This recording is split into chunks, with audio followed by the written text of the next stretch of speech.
There is a right and a wrong way to educate. Going on in public education isn't just bad, it's actually evil. And we have to provide a place where Christian families can go, their kids can know what's true. One of the hardest things I've ever done, and already the most. USA to save America, one school at a time. They teach you what they want you to learn, not what the truth is. You are my brother, and I'm trying to help you and awaken. To pursue the American dream and shape their own futures. We accomplish this through electric live events, thoughtful grassroots organizing, and inspiring educational initiatives.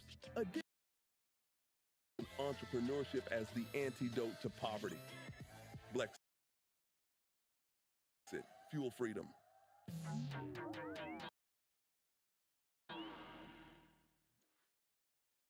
Yo, what is up, everybody? This is your boy Watts. It's Campus Crashers. Let's go!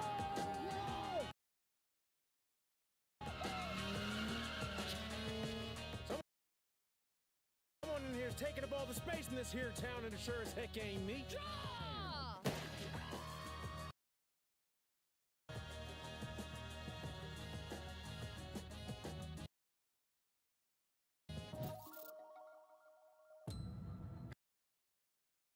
Controversy brewing tonight over a trio of bills some parents say push a, quote, transgender Entity as a cause and expressed concern over the bill's supposed scope. I think one of the turning points was when I received a text message when he was 2 years old of my son in a dress. That's all I want to do. It stopped being a thing for adults to deal with, and it started to be a let's tell kids that it may be that they can be the opposite sex. You could say anything about your gender or sexuality, and the teacher zero background and training to deal with gender dysphoria. To me, it's criminal. There's a war on children right now. Why would you do that? It's not based on science. It is an ideology of harm. This is a weaponized use of a parent's sympathy and caring and concern. Chapter opened in this young girl's life.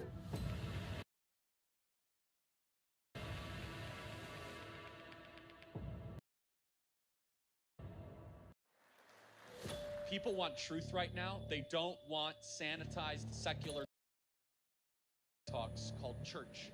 They want the truth of the Word of God in a time of chaos and crisis. We play to win at Turning Point USA. No more happy talk. No more sitting on our hands. They're coming after our kids. So we launched TPU, part of our network. I could keep on going, but look, my heart is for liberty, which is God's idea, not man's idea. It's time to play. Culture is so soft, and unless we realize the complexity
I think our culture is so soft, and unless we realize the complexity of our bodies and how God has made us to endure hard things as men, then we'll continue to be soft. I'm so reborn. I'm moving forward. Keep moving forward. Keep moving forward. Ain't no stress on me, Lord. I'm moving forward. Keep moving forward. Oh, hi. Our border, I've never seen it this bad. The amount of human smuggling is just unbelievable. Hamas is a terrorist organization. Hound is out.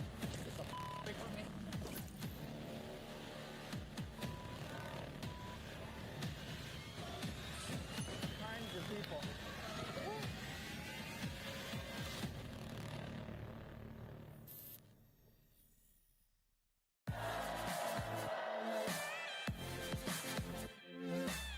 At Turning Point USA, we play offense with a sense of urgency to go to places that we are in the ideological and philosophical minority. And our Turning Point USA students and chapters are doing that every single day.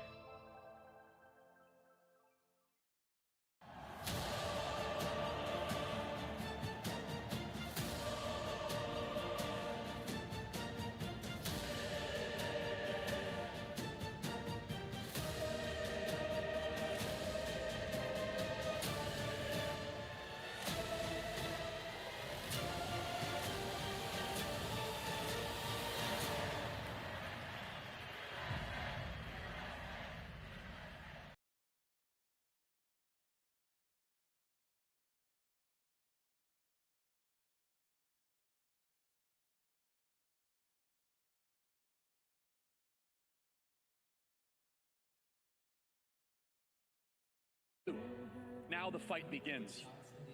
That's why you're here. Every single day we should be thinking about what is the new thing I can build. Our message to the media and to the left is that we are going to outlast you. We will out-organize you. We are going to out-create you. There is no room for negotiation. There is no middle ground. There will only be one winner.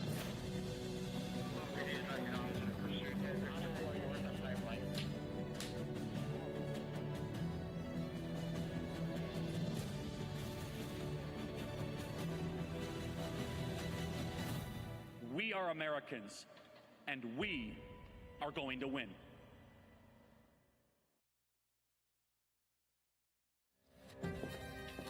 I'm convinced that the American church has arrived at a significant moment of truth. We are only 75, 80 years removed from 3 separate regimes that killed 60 to 70 million people intentionally. The parallels with where the American church is now to where the German church stood in the face of the Nazi regime are unavoidable and grim.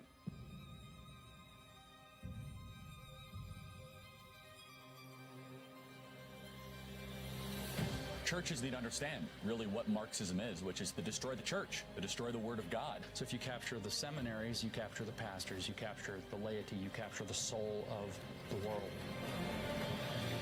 Christianity is not just about saying Jesus loves you and then going to heaven one day, but that there's a war that's raging. The church is weakening, which is why Marxism is ascendant in America today. This is the hour of the American church.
stand for the national anthem. Take it easy, baby.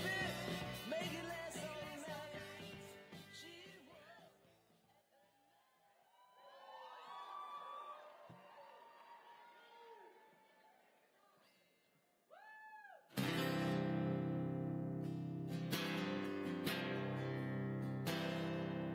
Oh, say, can you see by the dawn's early light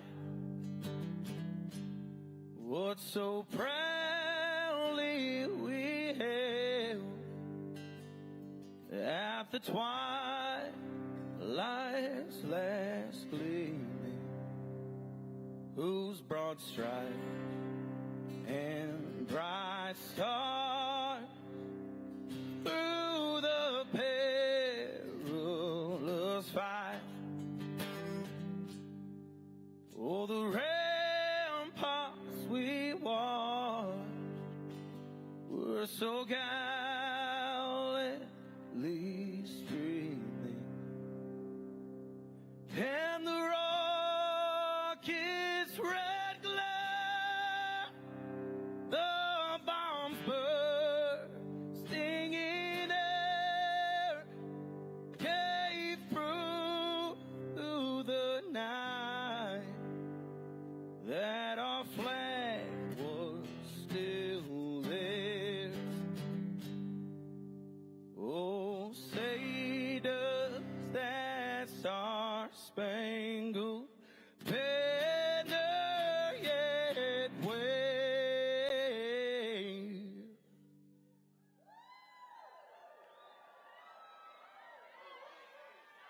O'er the land of the free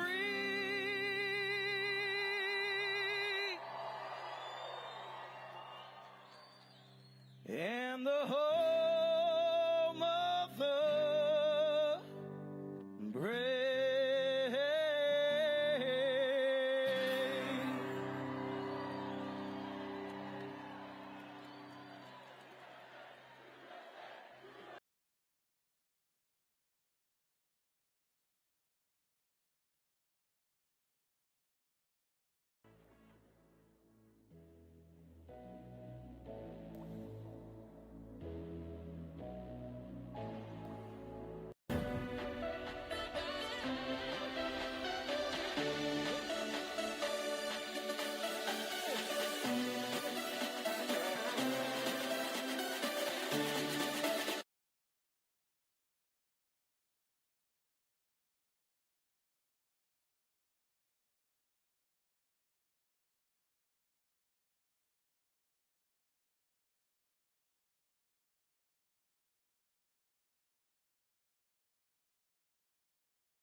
Divided.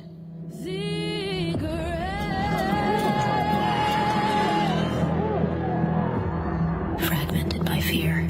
Crime unchecked in American cities. Migrants pouring over the border. Fentanyl drugs murdering American youth. A universal identity. Forgotten. They know America has been hurting. What or who is behind this effort to unleash chaos on the people of the United States? And that we have reached our most defining turning point yet. AmericaFest. Do we have what it takes to make it through this?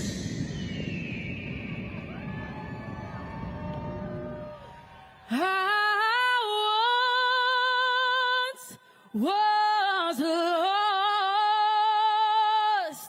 but now I am found.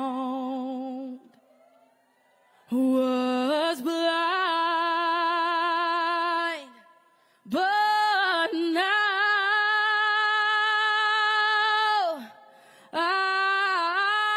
I can see.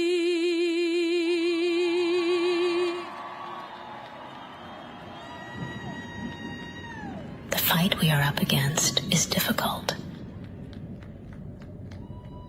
So we must not lose sight of who it is we are fighting for.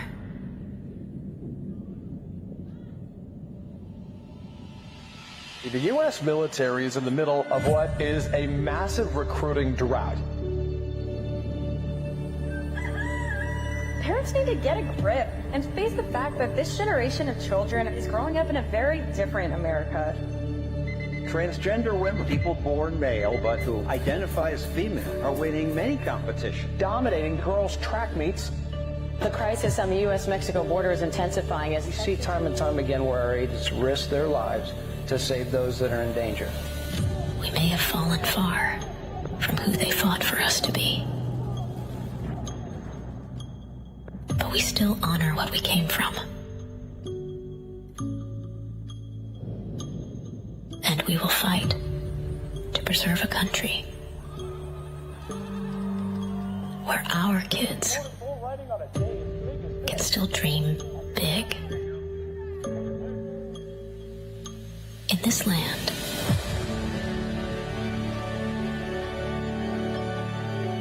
created by something greater than all of us.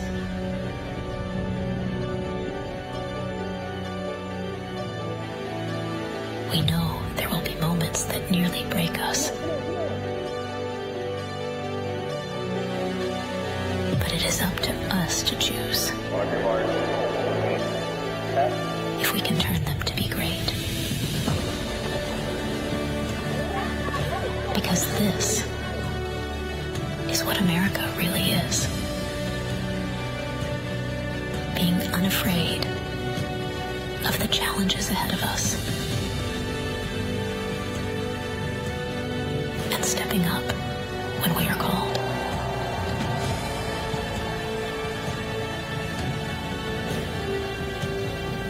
Years ago, this movement was born as a beacon of hope to save this nation. And what we have learned is that if you commit to making a difference,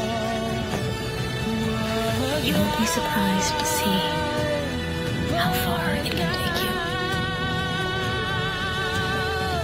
America has been hurting, but it is not broken.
Wow. USA.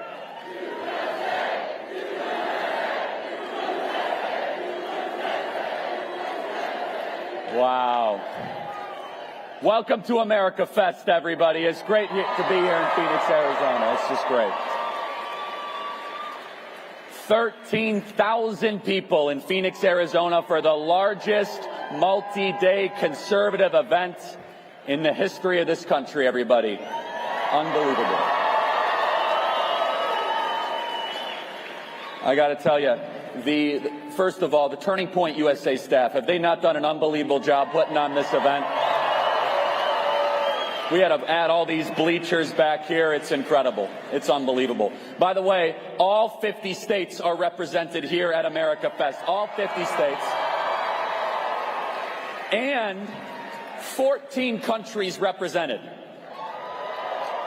Albania, Canada. Boy, you got a tough one there. Justin Trudeau. He's got to go. Finland, Germany. By the way, conservatives are growing in Germany big time. I'm told that these people are here legally.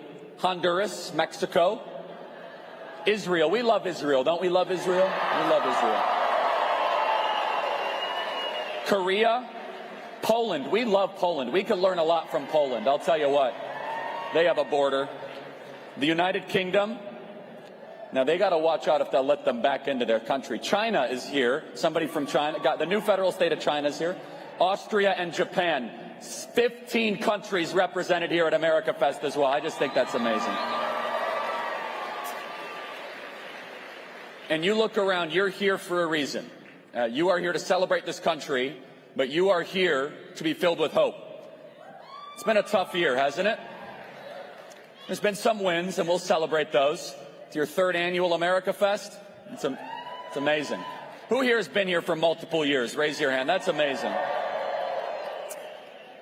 We're living through a top-down revolution, everybody. We're living through a revolution that's different than most others. It is a cultural revolution, similar to Mao's China. But this revolution is when the powerful, the rich, the wealthy decide to use their power and their wealth to go after you. Instead of building hospitals and improving our country, they are spending their money to destroy the greatest country ever to exist in the history of the world. George Soros, Laurene Powell Jobs, Mackenzie Bezos, Reid Hoffman, Mark Benioff, Reed Hastings, and yes, the person who calls himself president, Joe Biden. That's right. The psychology is that of civilizational suicide. This country has never lived through the wealthiest hating the country. What makes this movement different is that you are here as a grassroots response to the top-down revolution happening in this country. You are here as teachers, as mothers, as students. I want our Turning Point USA students to receive a round of applause. These are the freedom fighters of America.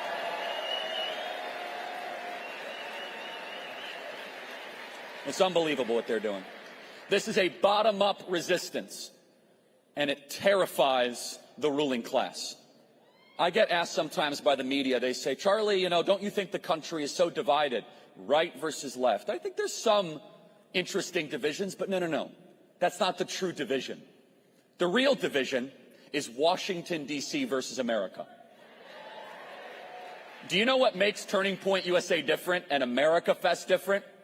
We do this event as far as possible away from the Kingdom of Washington, D.C. I think we have too many groups headquartered in D.C. I think these groups, we're in D.C. and we do all this work. I inherently don't trust you if you have an office in Washington, D.C. I'm sorry. You know what the other division is? It's the powerful and the well-connected versus the middle class, versus the everyday warrior. The division in this country is versus the decent and the indecent, as Viktor Frankl said in Man's Search for Meaning. And we are living through this time where the question is still an open question. Will the people who are the sovereign in this country do everything they possibly can with this incredible blessing given to us by God to fight back and win against the elites that want to ruin it? Now, some people say, these elites mean very well. I think this is an important thing to talk about for a second. The elites don't mean well when you have a wide open border and 12,000 people are coming across the border every single day. The elites don't mean well when they go after our children and they castrate our children in the name of medicine. Our elites don't mean well when they put the leader of an opposition political party and try to put him in jail for 700 years. These elites don't mean well In fact, they hate the United States Constitution. They hate the Declaration. And what you represent, your presence here, the largest multi-day event in conservative grassroots history, is a message that will be heard by these people. Because the reason they've been able to do what they have done is that we have allowed them to do this. We've allowed them, and we were too busy doing things that were very important, running our churches, running our business, growing our families.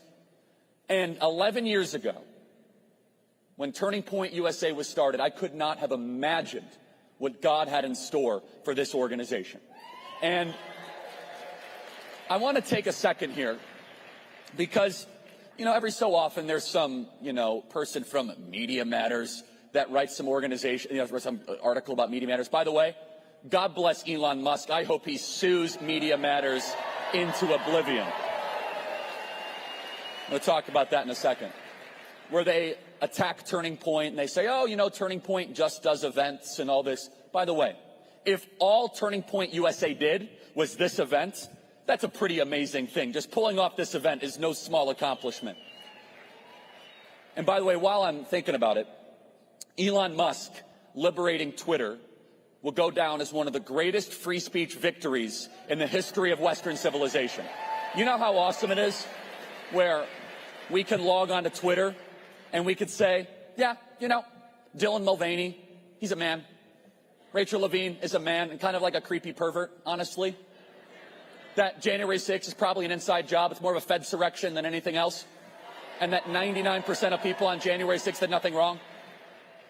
That we can go on Twitter and say that, George Floyd wasn't a hero and Derek Chauvin was targeted in a Soviet-style trial that was anti-American and un-American. One of the reasons why the powerful are getting nervous is because we can finally speak again online. One of the main victories of 2023 is that we could say, that's BS. No, you're not going to trans our kids. You're not going to groom our children. You're not going to then call us these terrible, awful names when in reality, you're actually the things that you're calling us. You see, as our ability to speak and challenge authority and challenge power grows, the likelihood of our victory increases. You see, 11 years ago, when we started Turning Point USA, we started in a very, very humble way. And I want to take a step back because I want all of you to know the incredible journey that we have been on at Turning Point USA. And I want to tell you the Turning Point story. That's one of the first pictures there. Bill Montgomery, may he rest in peace. That was at the Republican National Convention in 2012. Little did I know that God had in store that we were going to have an event nearly as big as the RNC 11 years later. It all started in this office in Lamont, Illinois. Who's from Illinois? Anybody? You know what's great about being from Illinois? There's term limits in Illinois. 1 term in office, 1 term in jail. We have cell numbers for our governors. Different, not cell numbers.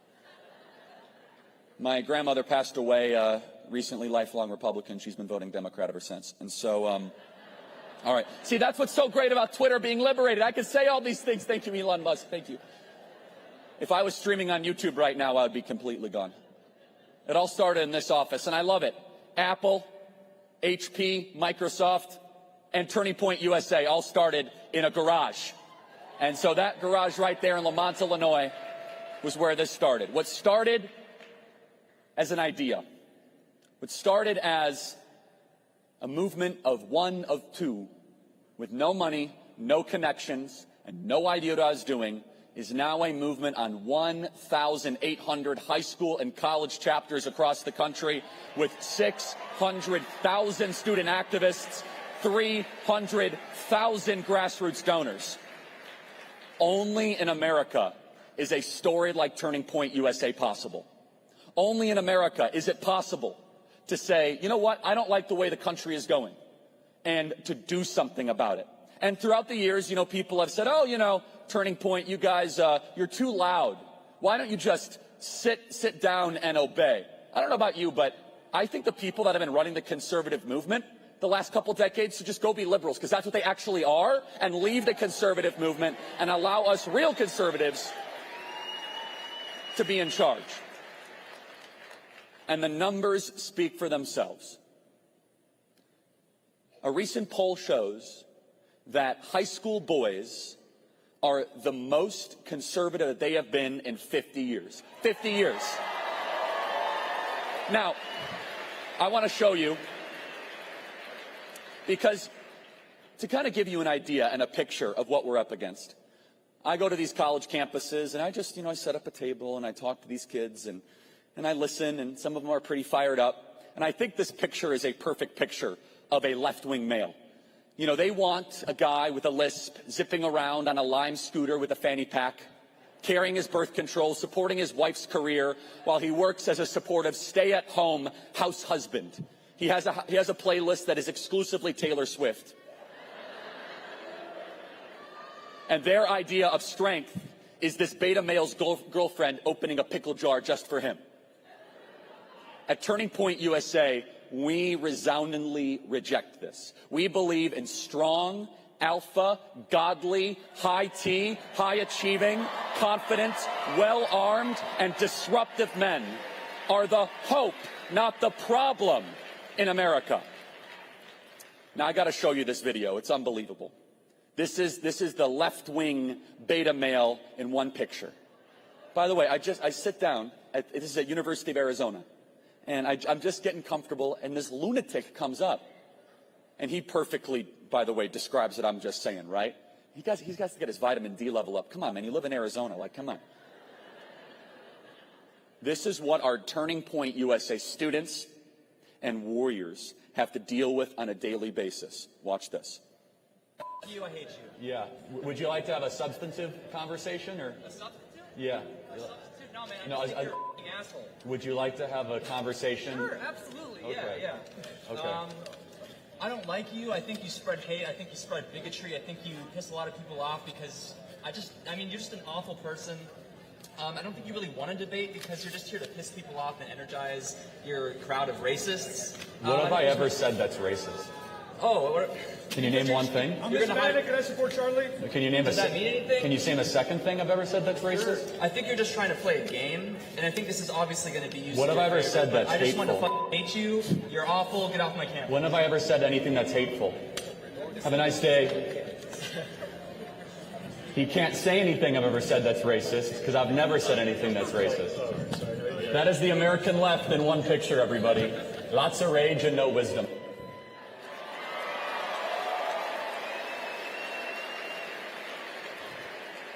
No country was ever saved by a male feminist. Countless countries, though, were lost by weak beta males. And at Turning Point USA, not only do we celebrate masculinity, we believe that masculinity is the answer to so many of our problems in this country. And let's put that poll up again. The most conservative that young boys have been in 50 years. There's a lot of negative news out there, everybody. But young boys and young men are looking for something to connect to that gives them purpose, that says it's okay to be a man, that says there's not unlimited genders. And by the way, just so we're clear, I got this from Billboard Chris. There are no genders, two sexes, and unlimited personalities. That's the way that we should all answer it. Unlimited personalities. Now you might say, but Charlie, the women are so liberal. Now, there's a lot of reasons for this, and I don't mean to dwell on it. But you know what? At Turning Point USA, we're doing something about it. Right there, the largest young women's leadership summit, 2,500 young conservative women. I want to show you that in America, you could start small and dream big and make a difference. I am sick of the negativity. This was our first ever Christmas event. 100 students, 8 years ago. 8 years ago, we had 100 kids at a Holiday Inn Express in West Palm Beach, Florida. People laughed at Turning Point USA. They made fun of Turning Point USA. They said, Turning Point USA is never going to be anything. You know, Charlie, you're a waste of time. And you know what we did? We kept our head down and we built and we outworked the competition. And what started with 100 kids look around everybody, is now the largest event in the entire conservative movement. You can see this, the whole room. It's just unbelievable. Now, I know many of you are saying, but, I have to send my kid to college. I have to send my kid to college. One of the ways that we're reaching students is online. You see here, we are reaching millions and millions of young people every single day. Joe Bob, Alex Clark, Savannah Hernandez. We have an army of online influencers. Our Turning Point USA digital team, it's the most dominant year online. Don't take my word for it. What does the New York Times say, writing in third person? Mr. Kirk's social media posts garnered far more engagements, a combination of likes, retweets, comments, and other interactions, than those of mainstream news organizations like the New York Times and CNN. Thank you, New York Times, for telling the world that we're bigger than the New York Times. Now, you might say, but Charlie, what exactly is going viral? What is the content that is being seen? So in another episode of Charlie Goes to an Arizona Taxpayer-Funded Campus, I go to Northern Arizona University, and some lunatic, Charlie, you're scripting these things. Trust me, I don't script any of this stuff. I don't need to script it. And, there was a whole mob there. They were screaming at us, and there were some very, very angry women that were screaming at me. And I said, okay, Matt Walsh has the famous movie, and God bless Matt Walsh for it. What is a woman, right? So I said, why don't I ask this group of women, what is a woman? What is a woman? That's a stupid ass question, dude. That's a dumb question. What is a woman? It's not a trick question. What is a woman? Who identifies as a woman? You can't answer the question with the question. Yeah, define the woman without saying woman. It's a social symbol.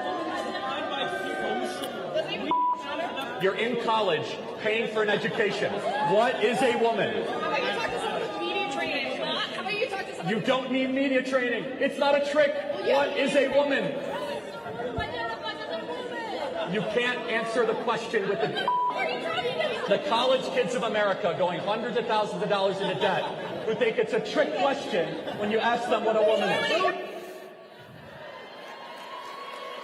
College is a scam, everybody. You got to stop sending your kids to college, I'll tell you what. And we're doing something to solve it at Turning Point USA. Newly launched Turning Point Academy. You guys should go by the booth and say hello.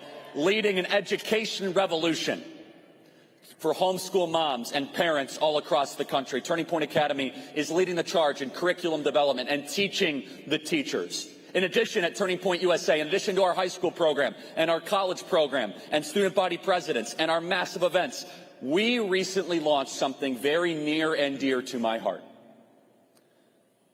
We are in a spiritual war, everybody, that is beyond just the material that we are seeing. I gave my life to the Lord in 5th grade in the suburbs of Chicago at Christian Heritage Academy. Most important decision I ever made in my life, and I encourage you to do the same, making Jesus Christ the chairman of the board of your life.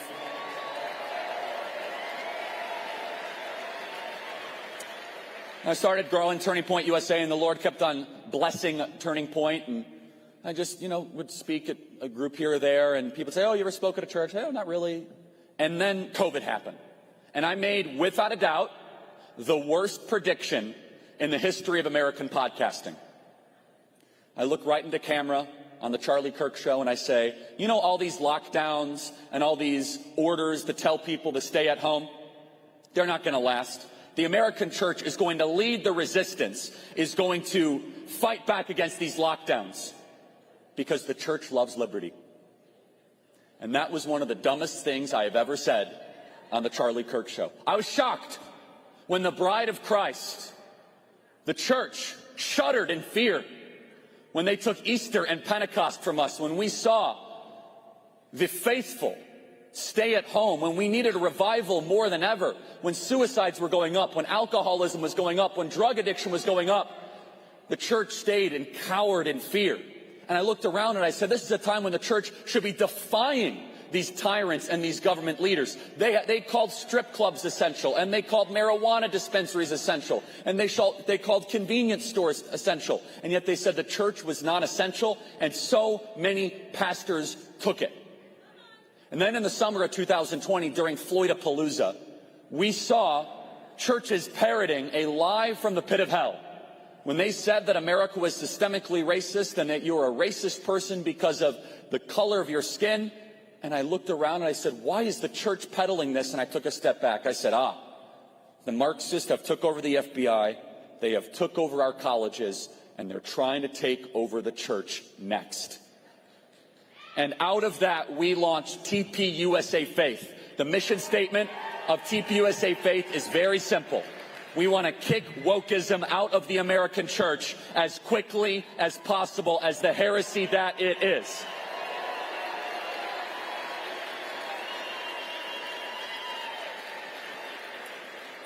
And we got to work. We are organizing pastors across the country. And some people say, but Charlie, stop being political. Excuse me, this is biblical.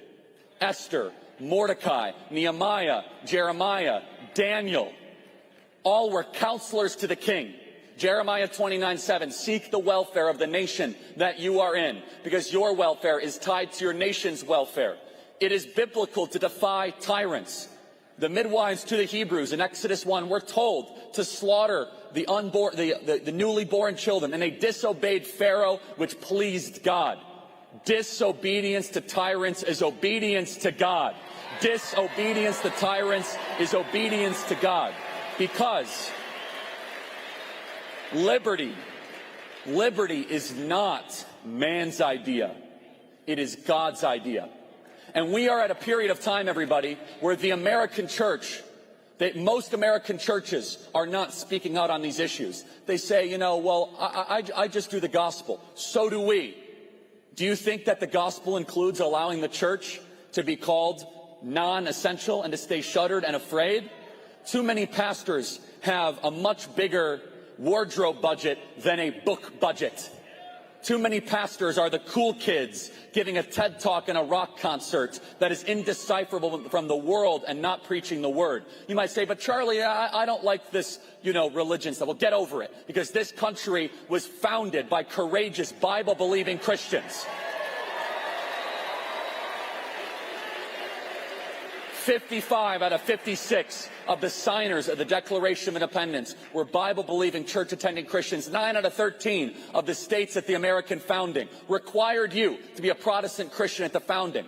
In the Declaration of Independence, God is mentioned 4 times, laws of nature and nature's God. We appeal to a supreme judge of the universe. There has been revival after revival. Billy Graham led a revival to this country, and he also said that communism is Satan's religion.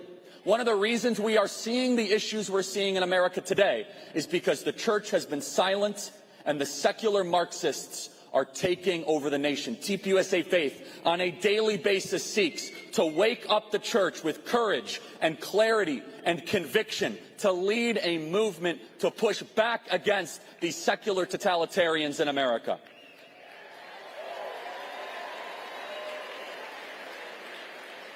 And we are just getting started. I love the quote from George Patton. Lead, follow, or get out of the way. When I first met Candace Owens, I said, I'm getting out of the way and I will follow you. She's a superstar. Candace Owens is without a doubt one of the most important, impactful voices in the conservative movement.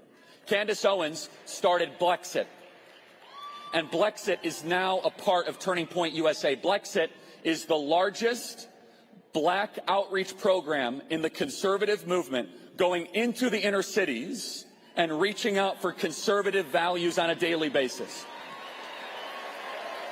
And I believe many of you share my disgust for how the American left has been dominating the black community over the last 50 or 60 years. We need to help assist Blexit in leading an exodus for the black community away from the Marxists and the left towards conservative values and principles and away from this nonsense that has been plaguing our cities over the last 40 or 50 years. This is Candace's vision, Brandon's vision, and we're honored to carry it forward at Turning Point USA. Now, we also bring Candace Owens on campus tours. Now, we have a big problem at Turning Point USA. We can't find rooms big enough of the campus tour stops we're doing to fit all the students that want to attend our campus tours. We can't find rooms big enough. I love this short video clip.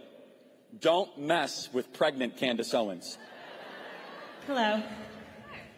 What do you have to say to the trans students on this campus who actively feel victimized by your presence here today? Life's tough. Get a helmet, man. I'm too pregnant for this. Next question. Get out of there. You know, some people say, oh, that's not very tolerant. Good. I think we've tolerated enough nonsense over the last decade, don't you? By the way, I'm kind of on the TPUSA faith thing.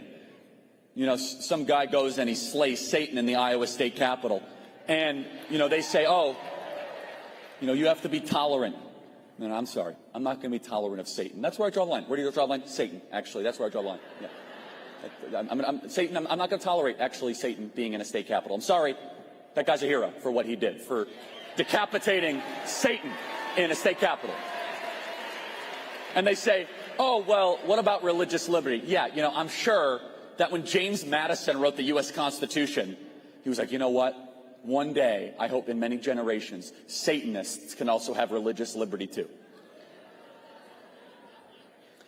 That is just a small picture, everybody, of the amazing work we are doing at Turning Point USA. High school chapters, college chapters, dominating online, Blexit, TP USA Faith, our student body presidency project, and everything that we're doing at Turning Point USA, including this event and Young Women's Leadership Summit and our training conferences and our campus tours, is making a sizable and a meaningful difference. But I know many of you are saying, Charlie, all that's great, but what happens if we don't win the next election?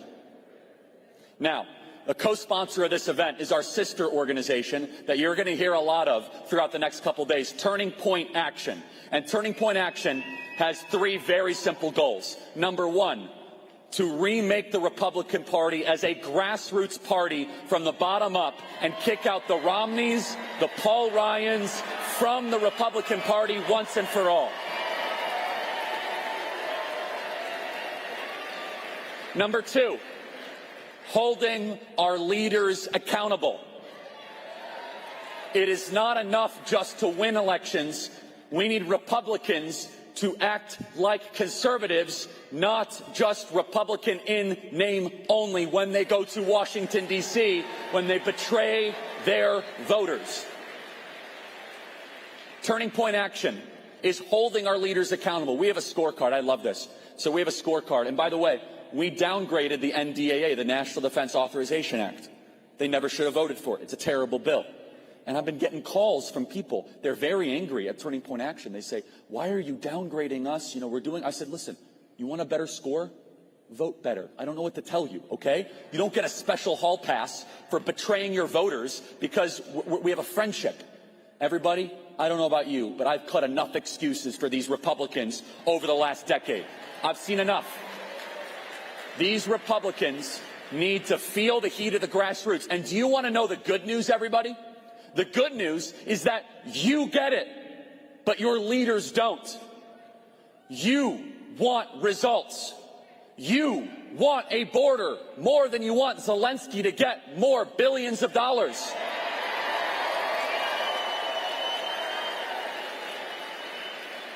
You are repulsed when you see that go-go dancer show up with the turtle and Chuck U. Schumer and demand more of your taxpayer dollars while we are being invaded on a daily basis. I find it insulting that Senate Republicans have been able to get $200 billion to Ukraine while we cannot secure the southern border. You want an end to the medical child mutilation of our children that is called trans surgery. Period. You do not want to hear a Republican Party constantly try and protect the interests and the feelings of Democrats. You don't need Mitt Romney going on the Sunday shows saying, well, you know, I haven't seen evidence of impeachment. Excuse me, Willard Mitt Romney. I've seen evidence of impeachment before he was president. Joe Biden is a traitor to the United States. Period. He is a traitor to the United States. You have worked your tail off. You've raised your kids. You've built businesses. You've paid your taxes. You deserve a better Republican Party. And that's what Turning Point Action is seeking to do. And this wins me no favors. In fact, some people said, Charlie, are you going to bring it up? And I said, I don't know. It depends. You know, you got to let the vibes feel. Okay, here we go. Ronna McRomney has to resign as chair of the RNC. She has got to resign. Do you agree? Do you agree? Do you agree? She's got to go. Well, there you go. Oh, that's nice. I'm sick of being nice. I want to win.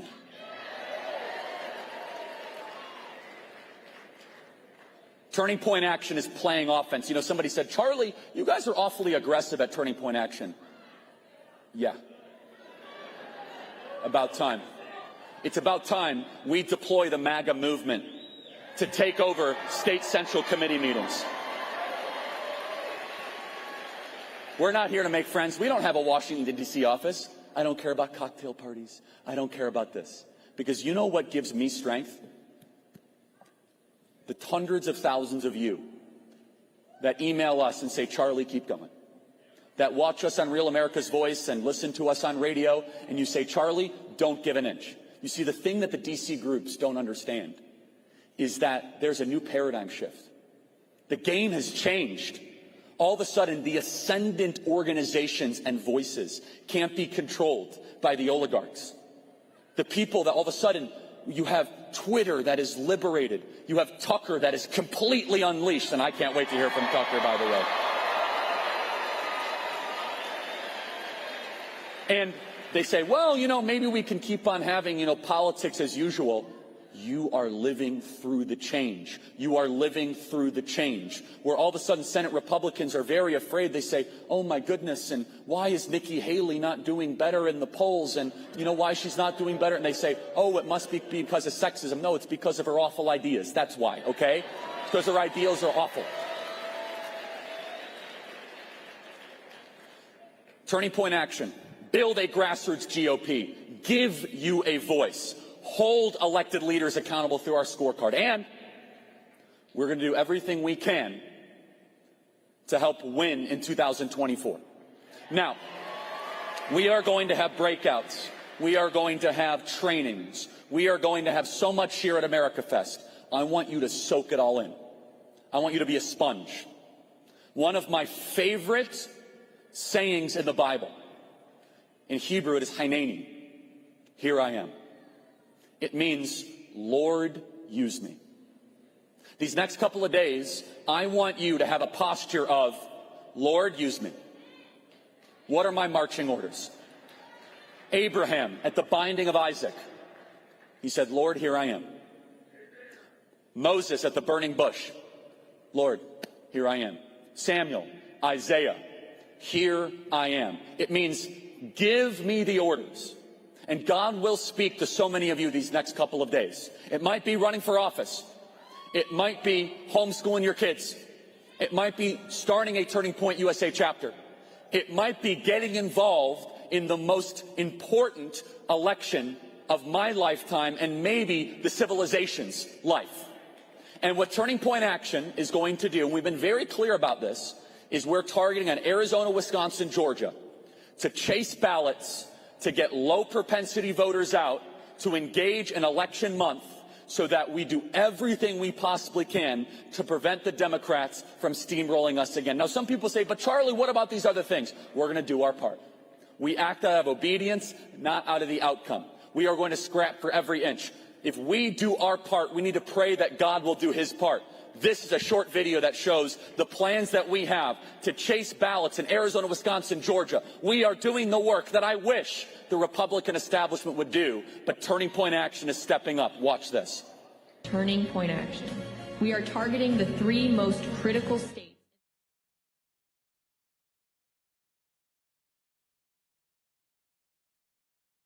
There is a right and a wrong way to educate a child.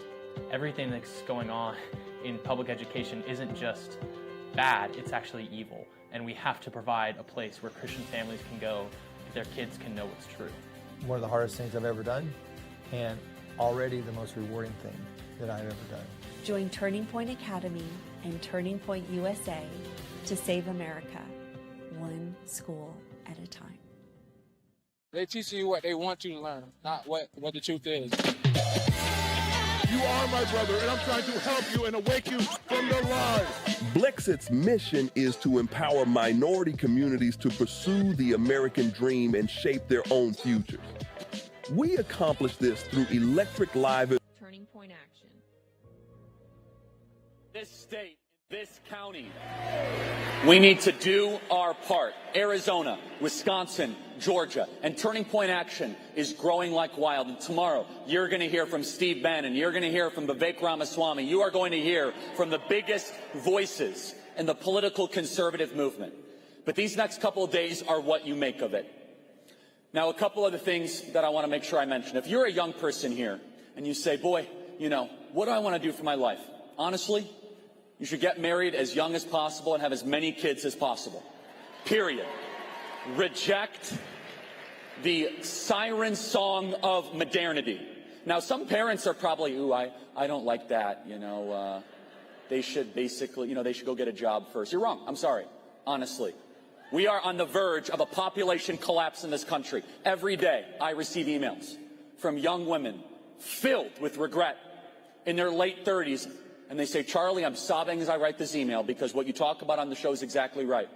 I have a couple college degrees. I have a great job and almost no debt. But I was told, you know, to forego having a family. But now I'm looking around and I have a lot of cats and no kids.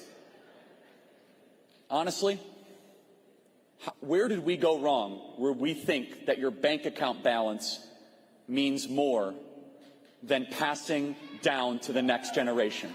Where did we go wrong, everybody?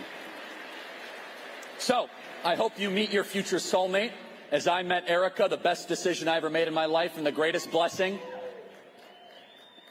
And I hope you get married and have lots and lots of kids. Now, there's other people that are already married and have kids. You say, Charlie, what are my marching orders? Have that posture of here I am. Throughout the next couple of days, there will be unlimited opportunities, chances to get hired, chances to get to work, chances to hear from the biggest speakers in the movement, chances to be able to network and to have these life-changing conversations. We're going to be doing our show off, you know, on Media Row here, and also for members only. We're going to be interviewing Tucker and Glenn Beck and all of that. Soak it all in. We have people that have traveled from every corner to say, you know, I want to be used. And I hope that the story of Turning Point USA, again, we started with no money, no connections, and no idea what I was doing, resonates with some of you. Because to despair is a sin. Let me say that again. To despair is a sin. And some people say, oh, Charlie, you know, it's too hard. It's too overwhelming. It's too dark. Snap out of it. You still live in the greatest nation ever to exist in the history of the world. There is still so much to be hopeful and to be thankful for. And we have agency. The globalists are worried that you are waking up. They are worried that they're going to be held accountable. They're worried that their fraud and their nonsense is finally being exposed. And you are at the central nerve of all of that. Ask God how to use you. Find a place to plug in. I am thankful for you. I'm thankful to our 300,000 people that donate financially to Turning Point USA. I'm thankful to the pastors that are speaking out boldly despite the cost. I'm thankful to the homeschool parents that have taken that leap of faith. I am thankful to the amazing amount of you that say, you know what, I'm going to go run and become a precinct committeeman. I'm going to run and hold my elected leaders accountable. I'm thankful for those of you that came here and you maxed out your credit cards and you went into your savings account because you love your country so much that just sitting idly by and buying pillows, promo code Kirk, is not enough to save the country. Again, mypillow.com, promo code Kirk. I love Mike Lindell. He'll be here. I don't know when he's going to be here. He's great. And that is the change that we want to make at Turning Point. We want to change the attitude. Instead of watching TV and say, boy, I hope things get better. Instead, it's use me any way you can. I am willing. Here I am. What a blessing from God that we get to be here in this state during this time. People ask all the time, Charlie, do you think we're going to win? Do you think we're going to win in 2024? And I answer it all the same time, because if I said, oh, yeah, we're going to win, then you would go home and do nothing, because you say, oh, Charlie said we're going to win.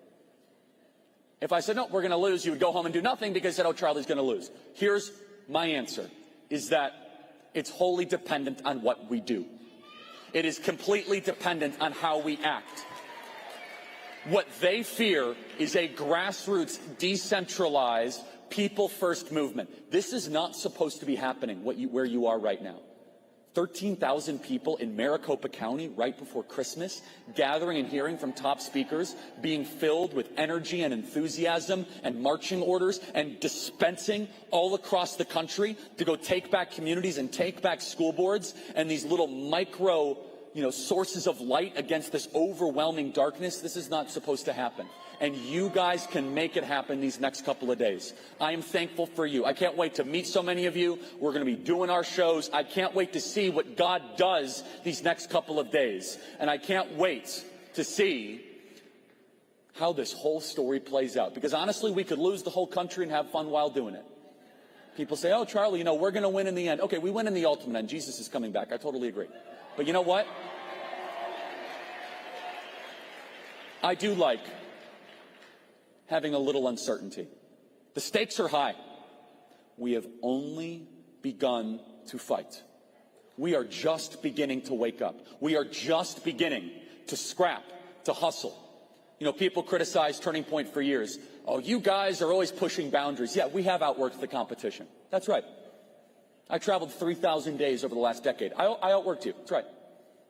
Because we had a vision, because we love the country.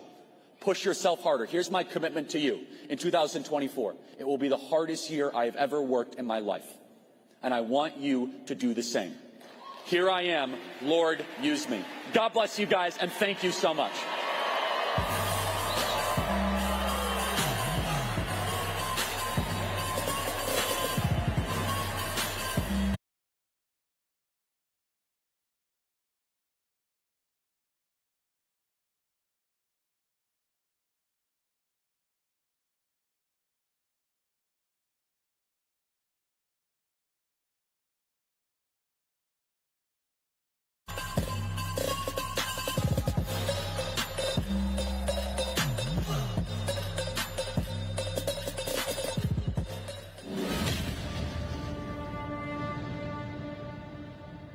We come to proclaim an end to false promises.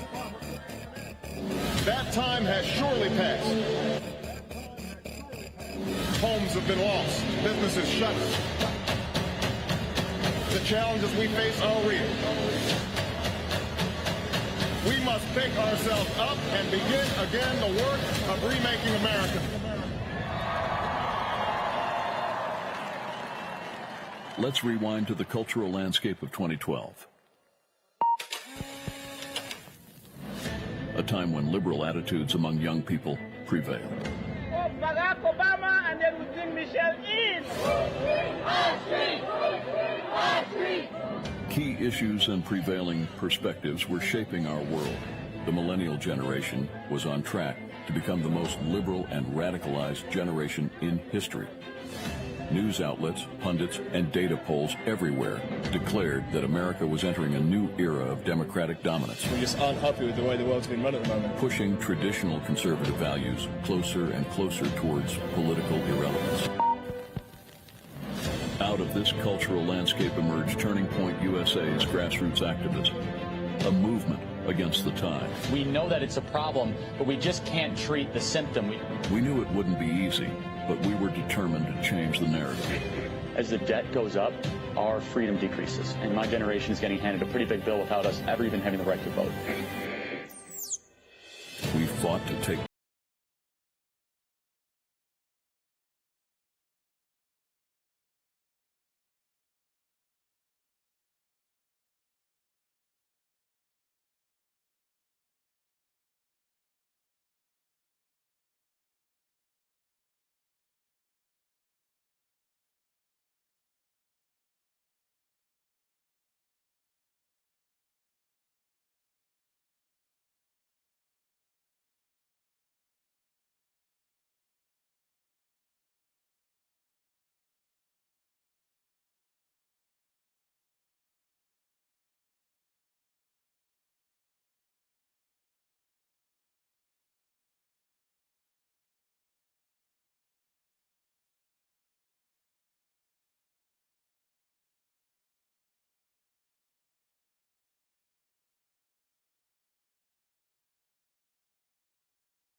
We are here to defend democracy. Misinformation poses a threat to our nation's health. Climate change is an emergency. Democratic socialism. Codify one's right to choose. Hell yes, we're going to take your AR-15.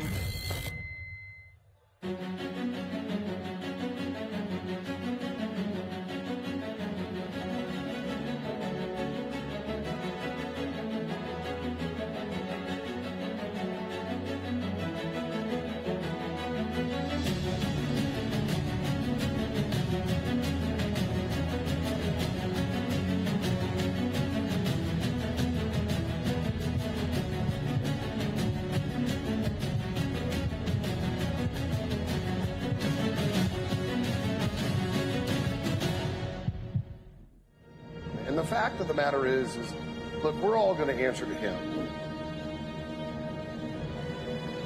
But I live by that faith.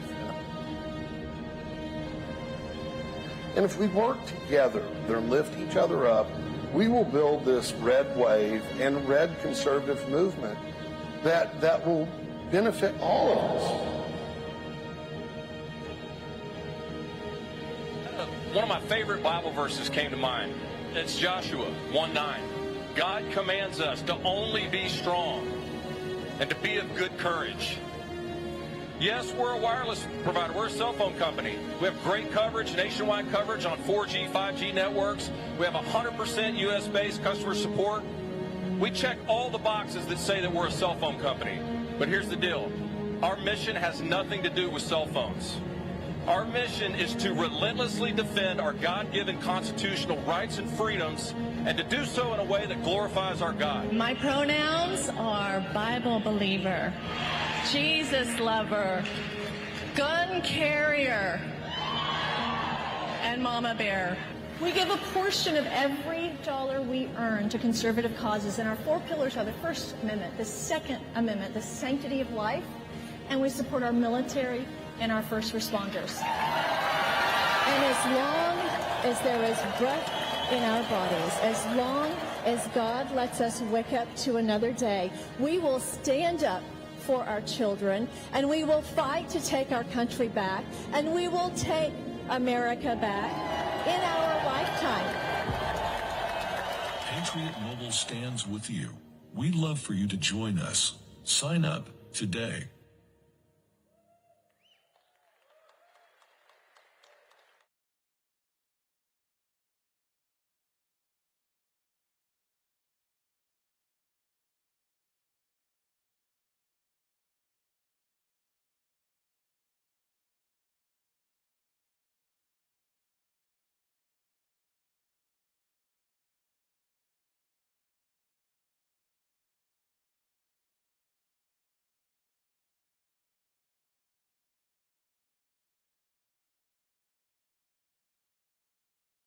Roseanne Barr. I find your story fascinating. What a privilege it is for you to have me here this evening. I say that they are weaponizing stupidity. They are horrified that their web of power could be broken. I'm not going to bow down before them and say you were right. You've got to be so offensive to offend the most offensive thing that is on earth right now. Power lies to keep people in line to control them. Everything's a lie. Everything power tells us is a lie. Jokes are a great way to scorn power. I'm never going to give up. They're not going to get me.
Greetings, humans. So nice to see you here. So nice for you to come out here. So nice for you to know enough to be here. Thank you so much. From the bottom of my heart, I just have to bless you and honor you for being emotionally and intellectually alive during this great beatdown that we're living through right now. Give yourselves a round of applause for keeping your brains working, for keeping your souls clean, for keeping your ears open and your inside eye, your inside hidden eye. The one that, God really sees in you and nobody else. You know what I mean? Thank you for caring about God. Thank you for caring about your country.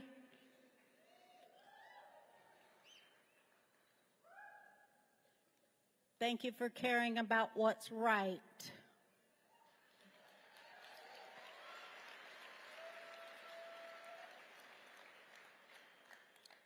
So, I wanted to be all encouraging and talk about stuff like that. But of course I can't find my dang notes because I don't know how to work these whatever computers they got. I don't know how to do it. I lost all my notes. What the heck? Oh well. What do you want to talk about?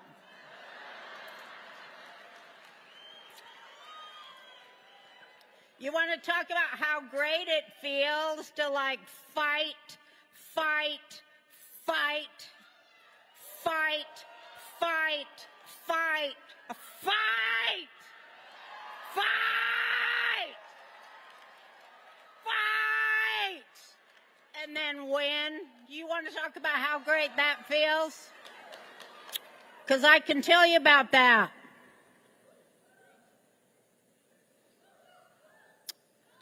I can tell you about a lifetime of that fighting and fighting and fighting and fighting for something I thought was right. And losing over and over and over and over. And being attacked over and over and over and over. You can't even believe it. If I was to go into it, you wouldn't even believe it. It's not even real. It's not even real that they said this to me. Well, we're not talking about you, Roseanne Barr. We're talking about Roseanne Connor, the character that isn't you because we own her and had nothing to do with you. Can you imagine? I think of the words of Patrick Henry then. You know, I got to get that quote, and I can't find it, but because that was on my dang thing. But it's he's rallying the troops where it looks like everything's lost, you know. You know what I'm talking about. The summer soldier. Thank you. Hey, here is my son bringing me. Thank you, son.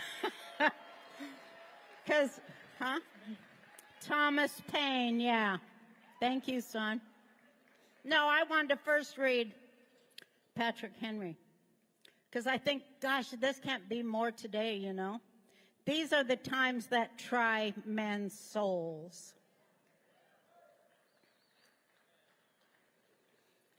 The summer soldier and the sunshine patriot will, in this crisis, shrink from the service of their country.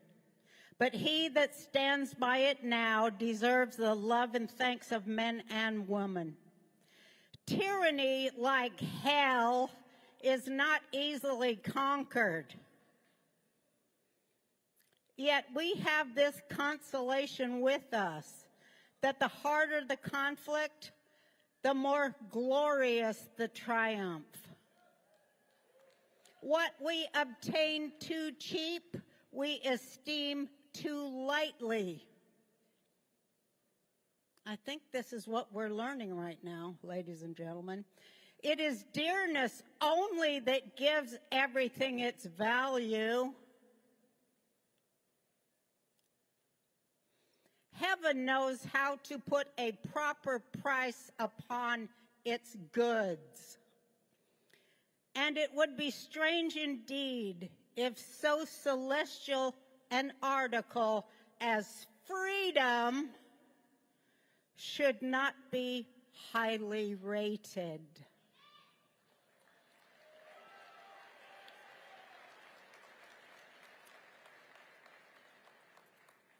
This from Thomas Paine, because it's so right now too. I call not upon a few, but upon all.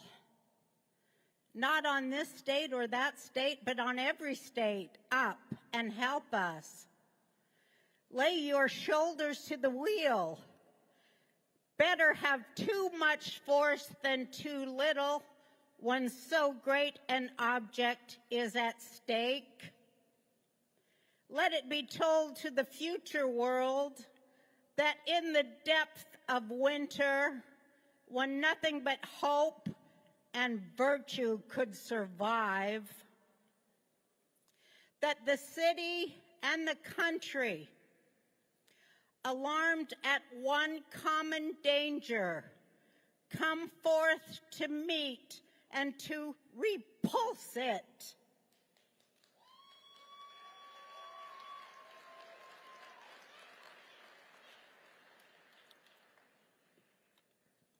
I'm just all in for President Trump. I just want to say that. I'm just all in.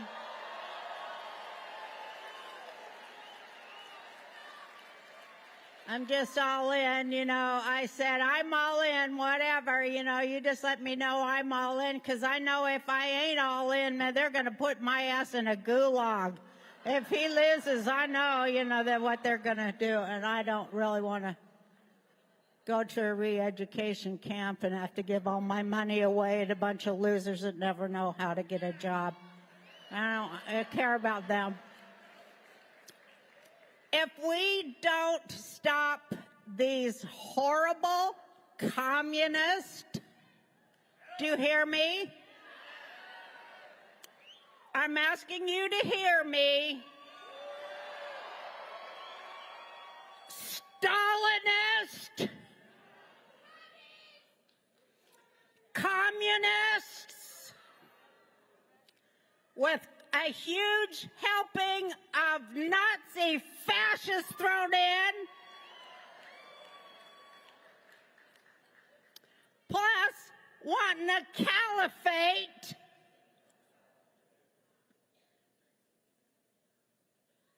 to replace every Christian democracy on earth, now occupied. Do you know that?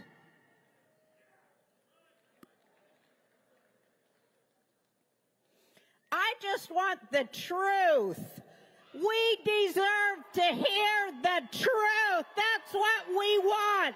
We want the truth. We don't care which party is wrong. We know they're both nothing but crap. They're both on the take. They're both stealing us blind. We just want the truth about everything that we fought and died and suffered to protect. We want the truth.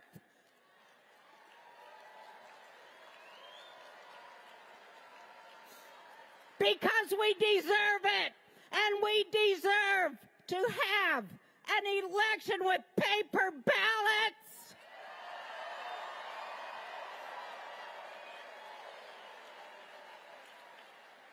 And with proper identification to prove that you are a citizen of this country.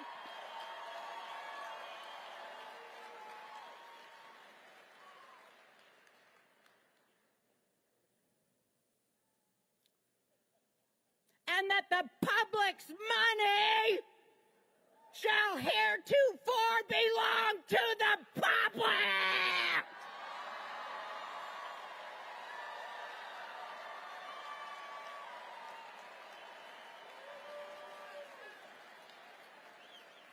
there shall be a fair accounting of it, and where it was sent overseas, we shall have that money returned to our national coffers. Am I right?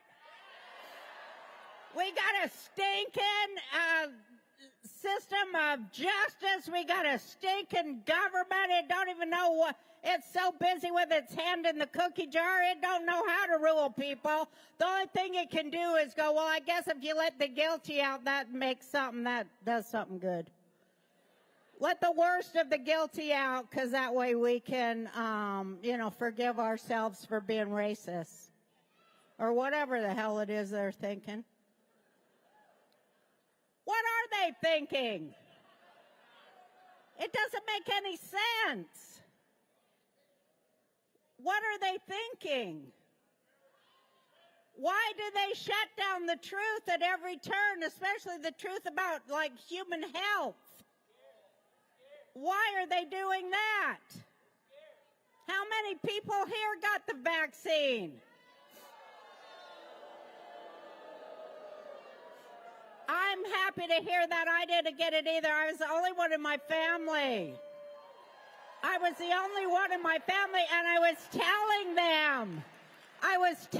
them over and over, don't do it, why would you, why? Right? Yeah. So, I don't know, now they're, like, I'm the only one in my family now that's healthy. It's terrible. I'm going to miss them, I'm going to miss them.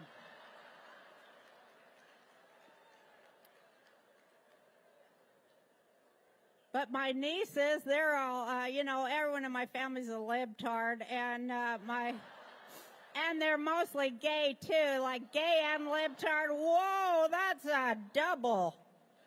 Woo! That's some hard MK Ultra mind control to get over there. The LGBTQ mind control and the whatever the hell it is that they got people doing, Well, the lesbians are always saying, you've got to cut off the boys' penises. That world that they're living in that I don't quite get. It's always the lesbians on TV saying, we are for trans operations on boys to remove their penises. Is that weird? I don't know. Nothing makes any sense. I can't make hide her hair or nothing on the internet. Are we getting invaded by Nephilim from other planets? Is that true? Or are we being invaded by the Nazi breakaway continent down there in Antarctica? Which one? I can't tell which is true. But anyway, my nieces are libtards, and they are really pro the vaccine, and they was all mad when they canceled that Roe v. Wade deal. They was all mad and all. And I go, oh, why are you so upset? You're never going to get pregnant.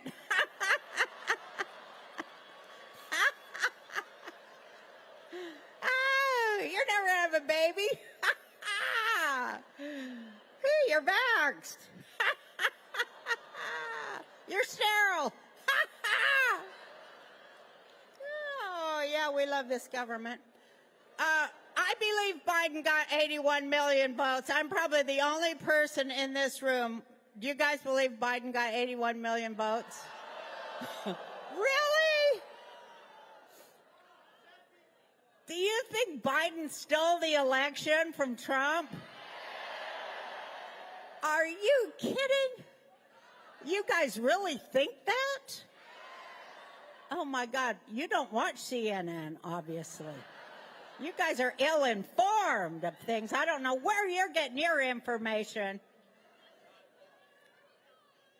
But thank God you are getting information. I mean, there's an old Jewish proverb that said, don't pee up my back and tell me it's raining. But that is what they're doing to us. They're peeing up our backs and tell us, oh, it's raining. It's raining there. You're out in the rain.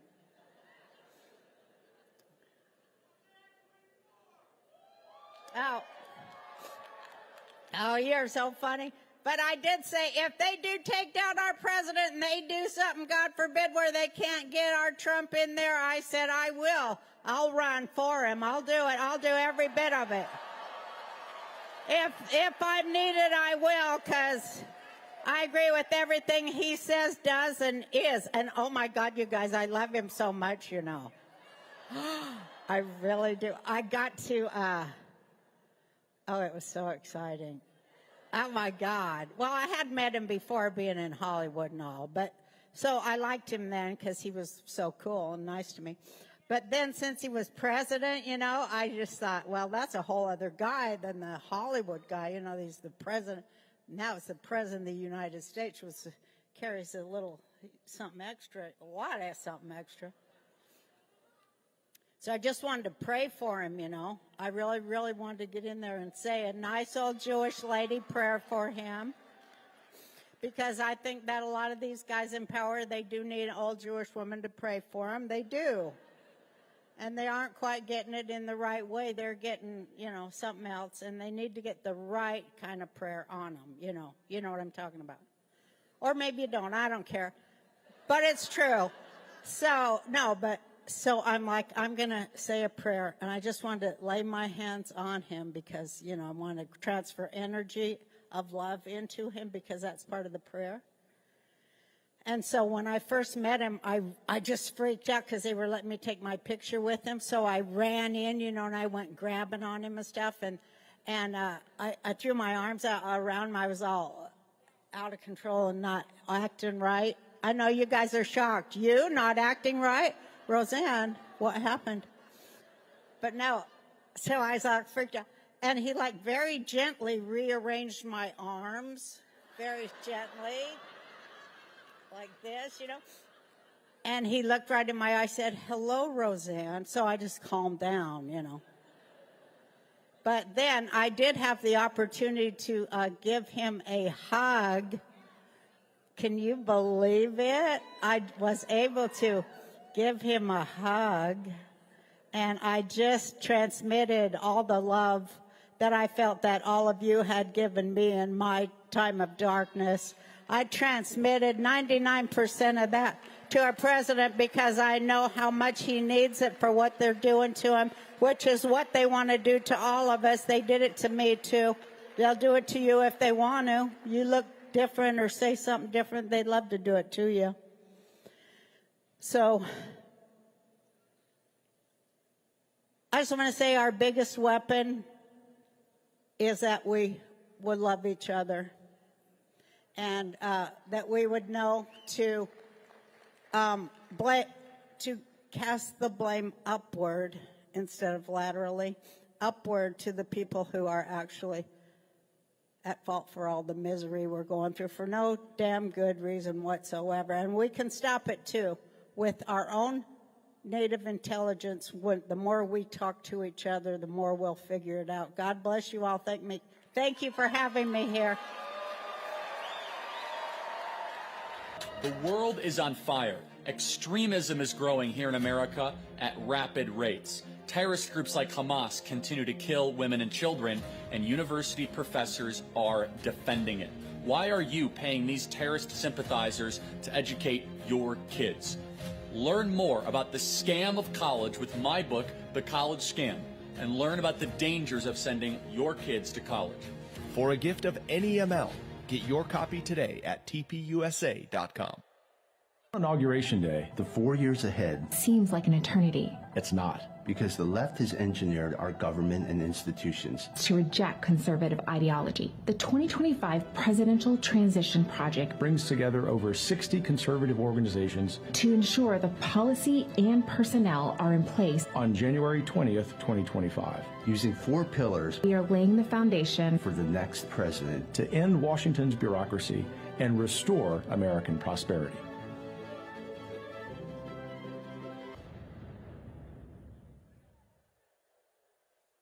One of the foremost thinkers in the country. Conservative giant, you've always been an entertainer. When the history of cable news is written, Glenn Beck will have his own chapter as possibly the greatest synthesizer of big ideas ever to appear on camera. We have gone absolutely insane. The America that we knew is finished. We are no longer viewed as a superpower. We are headed for not just a regional war, but I believe we're headed for a global war. Don't go over the cliff with the rest of humanity. I got to a point to when, there's 120 different genders. I don't know, because I don't know where this is even coming from.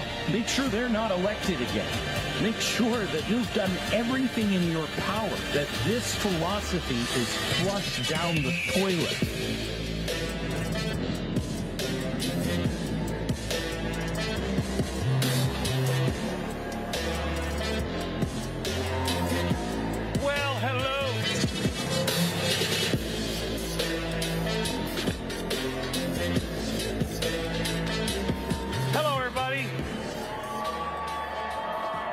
It's an honor to be here. Thank you so much. I brought a little something from the history collection because I always like to do a little show and tell, but I'm going to get to that in a little while. There's a lot to cover, and I have a lot of questions for you. But first, everybody get up. Why don't you all stand up here? Stand up. Let's. I want to know why you're here today. Why are you here this weekend?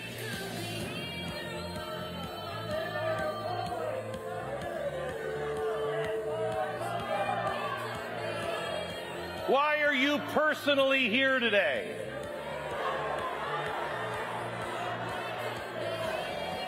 All right. I want you to know you are most likely here, if I'm being able to hear you a bit, you are most likely here because you are patriots, want to save America, you don't like the direction we're going in. Maybe you're looking for others that will stand with you. You're looking for hope. You're looking for courage. Do I have it? Okay. We are a generation. We can stop the music. We are a generation. Have a seat. We are a generation that can be heroes or we can be villains. And it's easy to be a villain because sometimes it's hard to know the difference between good and evil. It gets confusing. To me, it's gotten really clear lately. But it can be difficult to see, and you can get frustrated and tired. You can be afraid, and by not standing, you become a villain. So we really need to look ourselves and find out what's inside of each one of us that we're afraid of and conquer it. We need to know who we are, and then we need to know what we're for. It's not enough anymore to be against something. I am so tired of being against the communists, the progressives, the insanity that is today. We need to be for something. We need to be for an idea. We have to know our why. Why are we here? Let me show you some things on the chalkboard.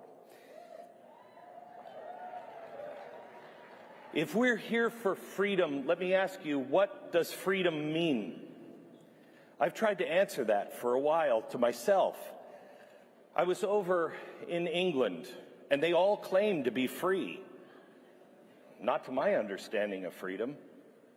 So what does freedom even mean? Well, let's get a couple of things straight here.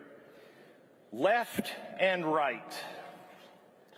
In Europe, what is the left? Communism. Go on, say it.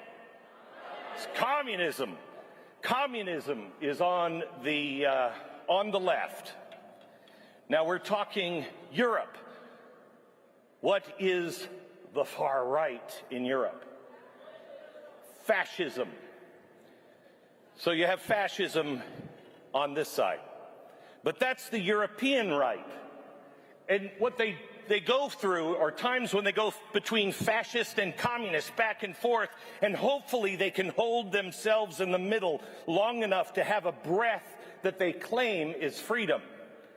This is the European model. In America, communists on the right or the left? The left. Where are fascists? Thank you. Fascists are on the left as well. What about Iran? Is that right or left? A theocracy. Is that right or left? It is a left. All of anything that is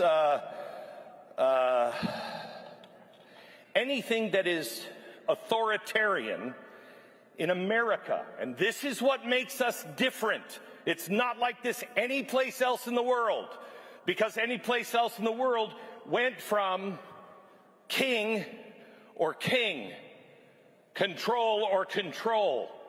And so they were used to that, but that's not what we were. What is the far right in America? Freedom. The extreme right. Thank you. Anarchy. That's the extreme right. So when they say, oh, these right-wing extremists, they just want to be Nazis, they might be talking to a crowd in Europe, but not here in America. If you're a right-wing extremist, you want no government. So now where were we at the beginning? At the beginning, with the Articles of Confederation, we were there. Our founders wanted a government so small that it was almost anarchy, but not quite. It was just out of the reach of anarchy. But they made the government in the Articles of Confederation too small. So we had to abolish that. And then we put the Constitution just a little farther away. And then, over time, we keep moving until we're right about here now. We are within the reach of a tyrant from the right or the left. It doesn't matter what they call it. If it's on the extreme left in America, it is totalitarianism. We are not Europe. Our Constitution is supposed to put us here. But what happens is left and right in America, they start having an argument. Here's the Democrats, here are the Republicans. Because of progressivism, they're both pretty much saying the same thing. And they're just both moving this direction. That's what we have to break. We have to go back, move them back this way. By knowing what fascism is, knowing what communism is, knowing what progressivism is. Progressivism is just the idea of moving slowly, progressing towards this side of the chalkboard. That's what makes us different. And the reason why this is happening to us is because we've never read our owner's manual, ever. We've never read it. I mean, if something goes wrong with your car, you read the owner's manual, you find out exactly what to do. Guys are notorious for never reading the owner's manual. Well, I stand here today to tell you for 40 years I never read the owner's manual of the United States of America. It's the Constitution is our owner's manual.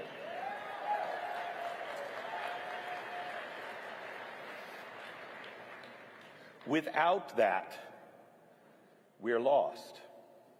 That's why we're having the problems that we're having now.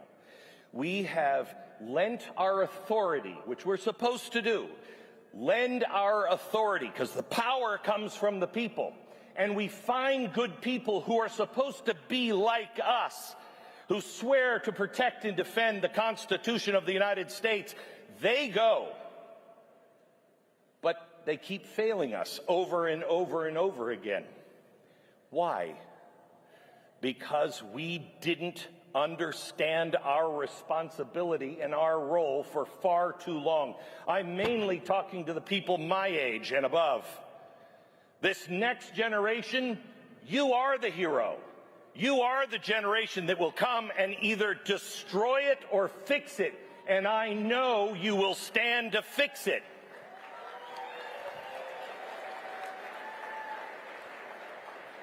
I think we have treated our rights and our responsibilities and our Constitution a little like an iPhone. We're treating Washington, D.C. as if it's an Apple store. We just bring it in and go, it's broken, I don't know what to do, fix it. That's not leading. Have you ever noticed that when something becomes very unpopular, less so lately, very unpopular with the people, what happens?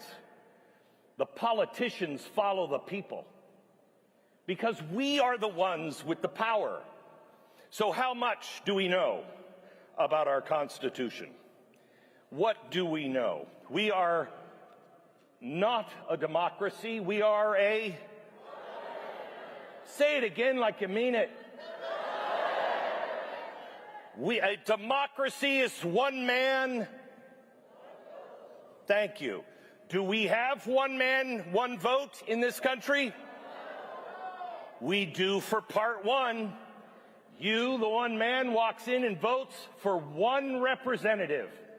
And then that representative is supposed to represent you and do all the voting on things that none of us have the time to do. It's exactly the way our police force is supposed to be. The police, we ask the police, we hire them, we lend our rights to make sure our home is safe, our neighborhood is safe, to catch the bad guy.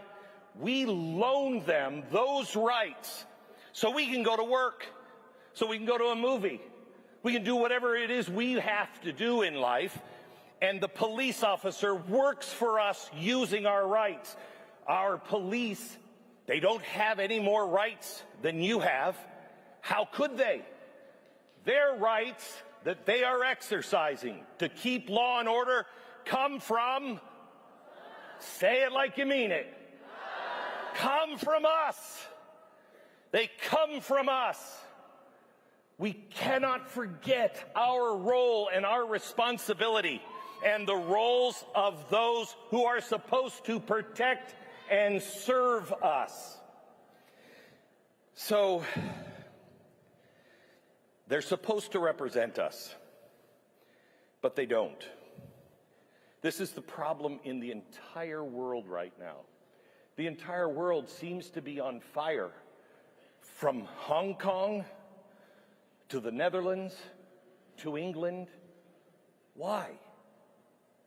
This is not a battle between Republicans and Democrats. They're playing the same game. One's just a lot faster than the other. We are not battling this. We are battling two things. We are battling out of control aristocrats that believe that they know better. That's why everyone on the world right now is looking at their government saying, what are you doing? That's not what we want. They believe they know better than you and me. So they're doing it because you're just the little people. You don't know. It's like, honestly, it's like when you buy a lawnmower and it says, do not use on roof. Are we that stupid? We're not that, well, I think probably somebody was that stupid. But I believe, survival of the fittest. If you're using your lawnmower on the roof, maybe you should go. Right now in America, the left says that they are fighting the tyranny of the majority of white people, of Christians, of people who believe in America, the people who have had power for so long. And by doing so, we are now experiencing the tyranny of the minority. Both of these things are wrong. And the reason why it's happening is we have forgotten what is a republic, why it's important, what our role is. We have checks and balances. We have how many branches of government? What are they?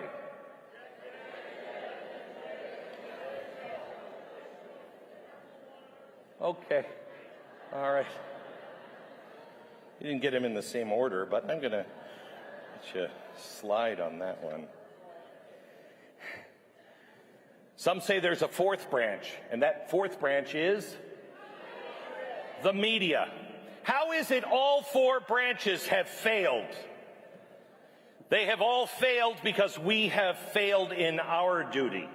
We're not taking our Constitution, our liberties seriously. We're taking them to an Apple store. We have to pay attention, and that's why you're here. You are the first to truly start to wake up and stand up. You are the leaders of freedom and liberty in the world. We don't have shame anymore. There is no such thing as shame. You can do anything you want. You could take money from China, do blow off the belly of a hooker, and nobody says anything. Nobody cares. It's totally fine. Taking money from foreign countries, that's not shameful. I'm still proud of my son. Are you? Really? You sound to me like a crappy dad, but maybe that's just me. You can break the law and develop a virus in conjunction with China, then cover all of that up, close the world down, be responsible for millions of deaths, an economy just blowing it up over the entire world, telling people, taking their God-given right away to make their own medical decisions, to be able to tell their doctor, I don't want to listen to them. What's your opinion? Taking that away, and yet no one has paid a price. That cannot stand. Shame on you. Shame on all of those involved. The only thing we have now is brand shame. You're not wearing the right clothes. You're not part of the right team. You're for the wrong candidate. Shame on you. We need a return of actual shame. You're doing coke off the belly of hookers. Shame on you. Shame. The only way there is shame in America right now is if you believe in true justice, blind justice, limited rights for the government, and merit. We're a country that was built on merit. I love coming out to the West. I was just telling my wife backstage, I hate the East so much. I really do. The East of America, it's always hot, it's always humid. There's no mountains. There's no mark of Americans saying, you know what? Get the kids in the wagon. We're going over that. I wouldn't have done it. I would have been the biggest wimp. No way. Not going there. But we did it. And we didn't do it by, excuse the language, being pussies. We're Americans. There's something different about us. And we need to remember that. I would tell you that I think America has become godless, but I don't think it has. We have plenty of gods. We worship them all the time. We have fame. We worship that. We worship fortune, power, drugs, sex. We're now worshiping the planet above all things, gender, race, political power, political parties, even political politicians. They are not our gods. God is our God. These are false gods. And these false gods, along with hubris, will take us down the darkest paths men have ever gone down. And we will make We will make those who dabbled in darkness in the 1930s look like rookies with our technology, our money, and our global reach. It is imperative that we know who we are, and we know we are fighting not flesh and blood, but evil itself.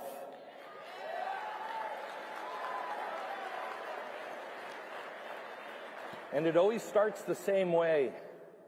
And we all say, oh, it'll be different this time. Oh, I'll stand up. It always starts the same way with the Jews. Let's round up the Jews. Let's kill the Jews. Every time they're the canary in the coal mine.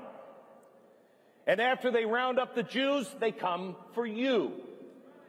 And by the time you stand up, this is an old saying, there's no one left.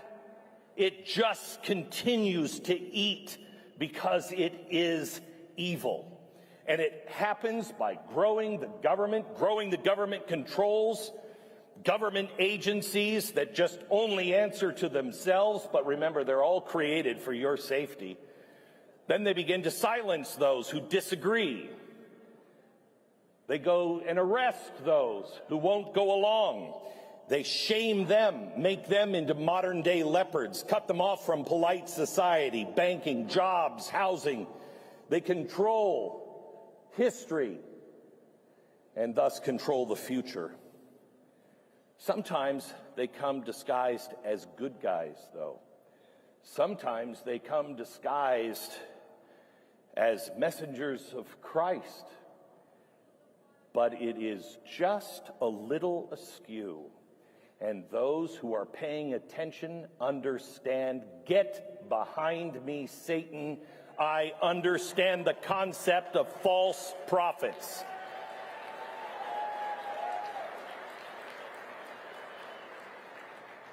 I want you to do me a favor. I want everybody, close your eyes for just a minute. I want you to imagine. I want to take you back to a time where we were fighting as individuals. Imagine you're living anywhere on earth in the 16th or 1700s. Life is hard. It is brutal. It is cold. It is short. You are poor. You're tired. You're hungry almost all of the time.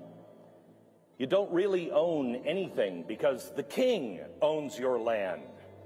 And he also controls who controls that land. It's a duke or an earl or somebody that just is not in your class. That person will lord over you. There's no such thing in this time as inventors, as we know them, people who come up with new ideas, except those people who report directly to the king. Because if you come up with a new idea, the king, the earl, or the duke will take it from you and make himself rich and leave you and your family where you always have been and where you always will be. You don't get to decide what to do, how to do it, or even where to do it. You serve the king and his royal collective. You're a cog. And make no mistake, it doesn't make a difference if you live or die. And you don't dare speak out. That's death by guillotine, the rope, burned at the stake, or drawn and quartered. You dream, but all you dream of is a scrap of freedom, even though you don't really even know what freedom is. The world overuses the word freedom and liberty now. Here's what freedom means: opportunity. Opportunity to make your own way, to succeed or fail, to be who you are, to say what is inside of you without fear of oppression, without fear of someone in the government kicking your door in at night, or warlords, or mass hysteria that turn into witch hunts, or the mobs in the street coming after you. It's an opportunity to live at peace, to have children, and as many children or as few children as you want, to raise them as you see fit, for you are truly their parent. You can worship a God of your understanding, not the God that the king tells you to understand, or the gods of the world, but a personal God that offers his love and his forgiveness, not through men masquerading as priests or kings, but he offers it directly to you, a God that grants peace and unconditional love, yet a God that is fierce, a God of all, the saint and the sinner, the God of life over death, a God of simple, easy laws. Don't cheat, don't lie, don't covet, don't worship the other gods of the world, money, power, fame, your job, status. Don't murder, don't riot, don't steal. And a few more. Do unto others as you would have them do unto you. Love your neighbor as yourself. Love your enemies. Pray for those who hate and despise you, even those that want to imprison or kill you. Pray for those. And one more. Give him thanks. Remember him. Remember that it was he and he alone that set you free. It was he and he alone that released you from the bondage in Egypt. It was he and he alone that released you from sin and fear of death when he did it at the cross. You knew this. This is why you might have gathered your family or your ancestors, and they took that long journey across the sea to a new land with a new promise. A place where men and women just like you risked their lives and the lives of all they loved so that you and future generations could choose life and live free. A red-haired young man who was just over 30 scratched out a few words that changed the entire world. When in the course of human events it becomes necessary for one people to dissolve the political bands which have connected them with one another, and to assume among the powers of earth the separate and equal station to which the laws of nature and nature's God entitle them, a decent respect for the opinions of mankind requires that they should declare the causes which impel them to separation. This 30-year-old man sat there and started our declaration with an apology, with a virtue. We cannot just separate. We have to tell you, you don't understand us. We hold these things to be self-evident. That all men are created equal with certain unalienable rights, and among these are life and liberty and the pursuit of happiness, and that to secure these rights, governments are instituted among men, deriving their just powers from the consent of the governed. That is the opening of a document that changed the world.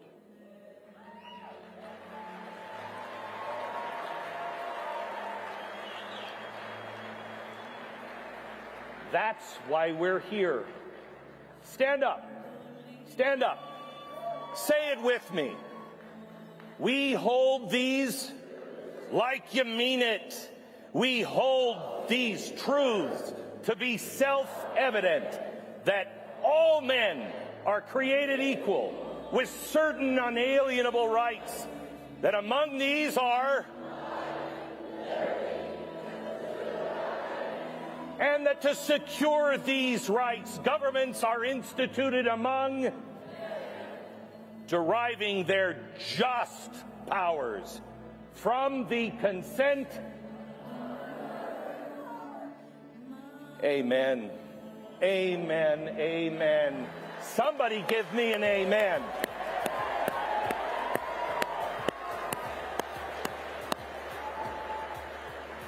So why are you here today?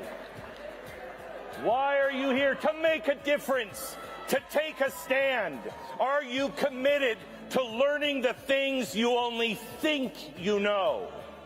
Are you committed to living a life, a fierce life that just never sits down?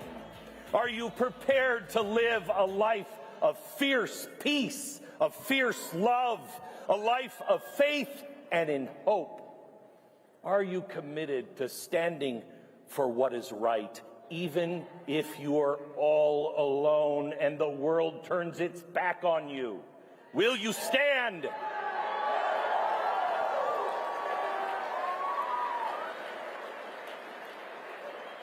We hold these truths to be that all men, how many men?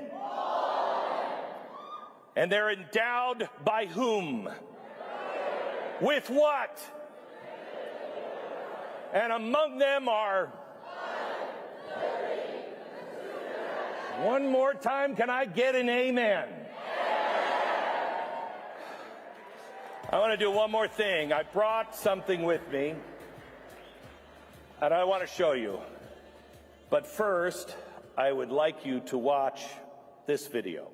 You can reverse most any ailment or symptom without painful exercises in just 88 days. We have created the only patent-pending intercellular hydration protocol. Don't miss your opportunity to feel better. We know there's a lot of false hope out there, and many people have bought programs that work for a moment, but life's a lot longer than a moment. We have been helping people gain intercellular hydration for nearly 3 decades. You will lose fat, not weight, fat. Fast, including that killer visceral fat. Chronic dehydration is one of the root causes of many ailments and symptoms. Ask your doctor about Energized Health. Don't miss your opportunity to transform your health now. So log on to energizedhealth.com. That's energizedhealth.com. Possible side effects may include increased joy, energy, potential reduction in prescriptions, more fulfilling relationships, fewer doctor visits, and overall improved quality of health and life.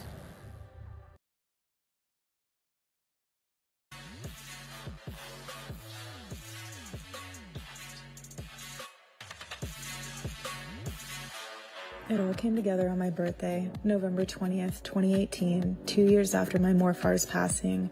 From my small New York City apartment, Proclaim Streetwear was born. They told me I was crazy for thinking I could make everything in the USA. They told me it didn't make sense how you give away a product for free. It would eat into my profit margin, and laughed when I would say it's not about profit. It's about making those who feel unseen, seen. And it's about preaching the gospel with your actions and proclaiming the truth to a world that desperately needs it. They didn't have my vision. They weren't meant to. The streets of Manhattan were alive with opportunity, a place where you could be a walking sermon, changing lives one garment at a time. Thank you to those of you who have been a part of this movement and this company from the beginning. As we continue to grow, our mission and ethos still remains the same, to make heaven crowded.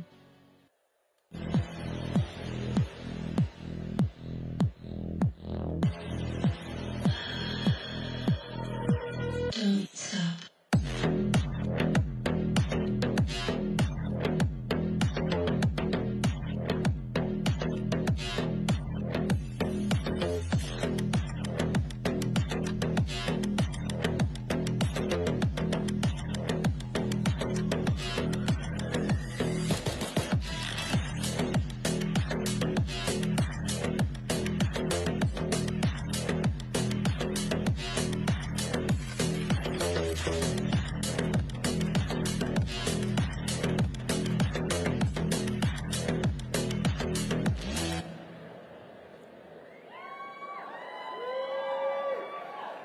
It's an honor to be with all of you this evening. My name's Lisa. I'm the Vice President of Operations at Connect, Patrick Bet-David's new app. Many of you already know and love PBD.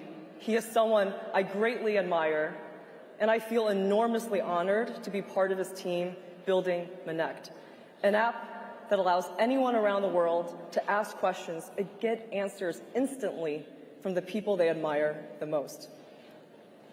Now, you might think that connecting influencers with fans is already a solved problem, right? After all, it's pretty easy to slide into the DMs of your favorite celebrity or influencer or politician on Twitter, Instagram, Facebook. You can even pay up to interact with them on platforms like Cameo, Patreon, and increasingly these days, OnlyFans. But what if you're not interested in silly birthday videos? What if you want content that's not the same content all the other followers on social media can consume, but something that's more personalized to you? But what if that personalized content you're looking for isn't exactly JPEGs of toes? That's where Monect comes in. Monect allows influencers to connect one-on-one with their audience over text messages or FaceTime calls and charge by the minute for their expertise. Now, in doing so, Monect is doing something I think is incredibly interesting. We are democratizing access to expert knowledge and consulting to anyone around the world. Why is this significant?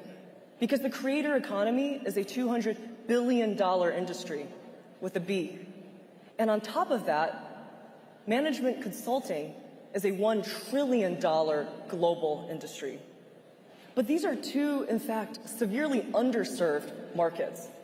Because if you're somebody looking for affordable advice from someone that you admire, you have nowhere to turn. And if you are the person with advice to give, but you're not a Bain or BCG or McKinsey consultant, you have nowhere to get started.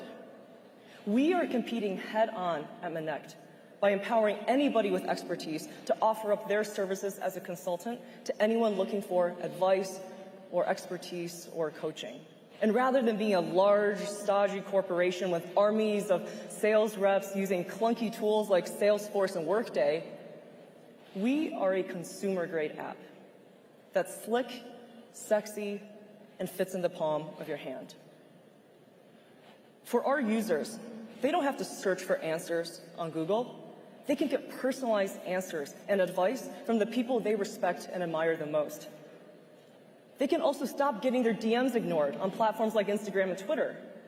On Monect, they can actually guarantee a DM back, a text back, even a FaceTime call back by booking that influencer or celebrity or politician directly on Monect. Now, let me be clear. It is that real influencer who is answering your question, not their manager, not an AI chatbot, not ChatGPT, the real deal. We at Monect take identity and authentication very seriously. If you're an expert on Monect, you can stop giving away free advice. Now you can share a podium with the world's most admired leaders, entrepreneurs, politicians, and monetize your time by offering one-on-one consultations to your audience. Think about it. Why be a fitness influencer when you can be a fitness consultant? Why be a fashion influencer when you can be a fashion consultant? Why be a social media influencer when you can be a social media consultant? And it's working. We launched only recently and already have over 100,000 app downloads. We have facilitated 10,000 Monects. That's over 1 million in transaction revenue, and we're live in 43 countries around the world. I think it's pretty clear that Monect is solving a real problem for real people living in the real world.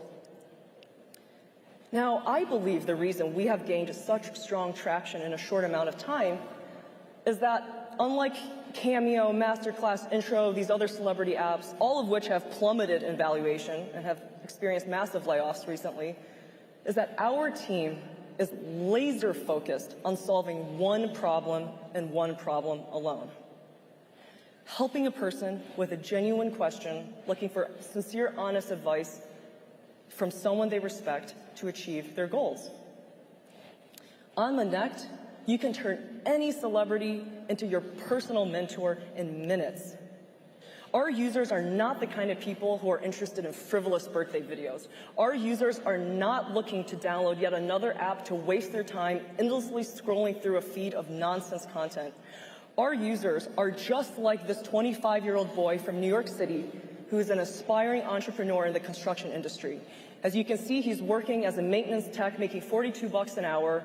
He's also serving in the U.S. Army Reserve. He's also hustling through school trying to earn his degree. But sadly, he has a strained relationship with his father. So he can't even turn to his own dad for advice. What did he do? He downloaded Connect, got connected to Justin Waller, one of our top experts, who's a CEO of a very successful construction company. And as you can see, they've been going back and forth, and he's getting not only business, but also life advice from someone he admires.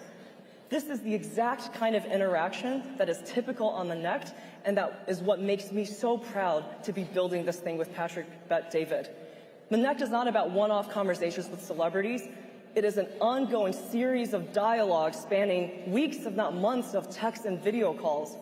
Our users are average Americans in middle America who may or may not have a strong father figure or good mentors in their life to steer them in the right direction. And instead of giving up all hope, now they can download Connect, find the mentorship they need, and turn their life around. Our mission as a company has and always will be to restore the American dream and make America great again, one Connect at a time. And I am so excited for each of you to join us in that great journey. Thank you very much.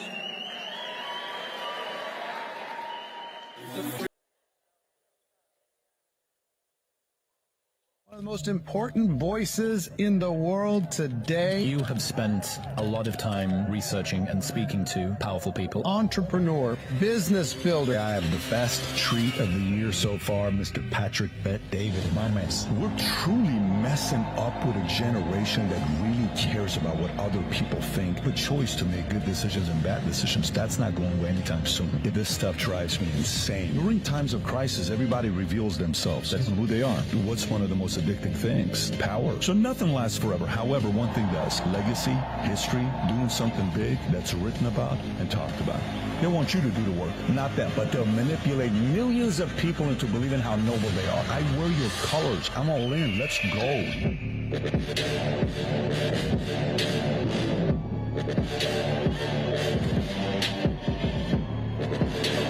All right, all right, all right.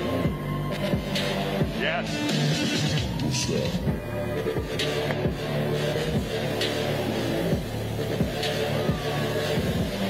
Amazing, unbelievable, fantastic. Thank you, thank you, thank you. Unbelievable. What a stage, what a crowd, what an event. Yes, I'm excited to be here with you. This is the first event I'm joining you guys for Turning Point USA with Charlie Kirk. It's great to get a chance to meet some of you guys here. We'll do a podcast in a few minutes. I think in about 45 minutes and an hour, we'll be doing a podcast. I want to start off by saying a couple different things. One, do you guys know what's special about 2032? Does anybody know what's special about 2032? It's the first year Charlie and Erica can run for office. Okay? Who likes the sound of that, by the way, right? Erica comes up to me because the last time they were in the office, I got their kids some Legos. Who loves Legos? Yeah, I love Legos. Anybody loves Legos? I'm 45 years old and I still love Legos, right? But I got them Legos of the White House. I said, Erica, today she comes up, she said, I just want to let you know, thank you for the gift. The Legos, I said, yeah, I just sent you a example of your future home one day. That's where you guys are going to be living. But that was fantastic. I just love Charlie's fight. Oh my gosh, I love Charlie's fight. Right when him standing up, what he's doing with all these young folks nationwide and now 15 different countries from every state here we have representing. And then we have Glenn Beck here speaking, which to me, in my opinion, Glenn Beck may be, well, we got to call him a different name moving forward. Glenn Beck is now Glenn, a.k.a. William Wallace. So everybody on Twitter, wherever else you're watching, moving forward, we'll call him William Wallace. I think he's one of the best teachers in the game. And then Lisa earlier just crushed it, doing a great job representing Connect with us. Very proud of her. So I got a few different things I want to ask you. I got some points I want to talk to you about. I got 4 points I want to make to you by the time I'm done with my message here. One of them is the following. How many of you guys would love it if you and I had the manual and the playbook of what our enemy used against us? Who would love to have that? Who would love that, right?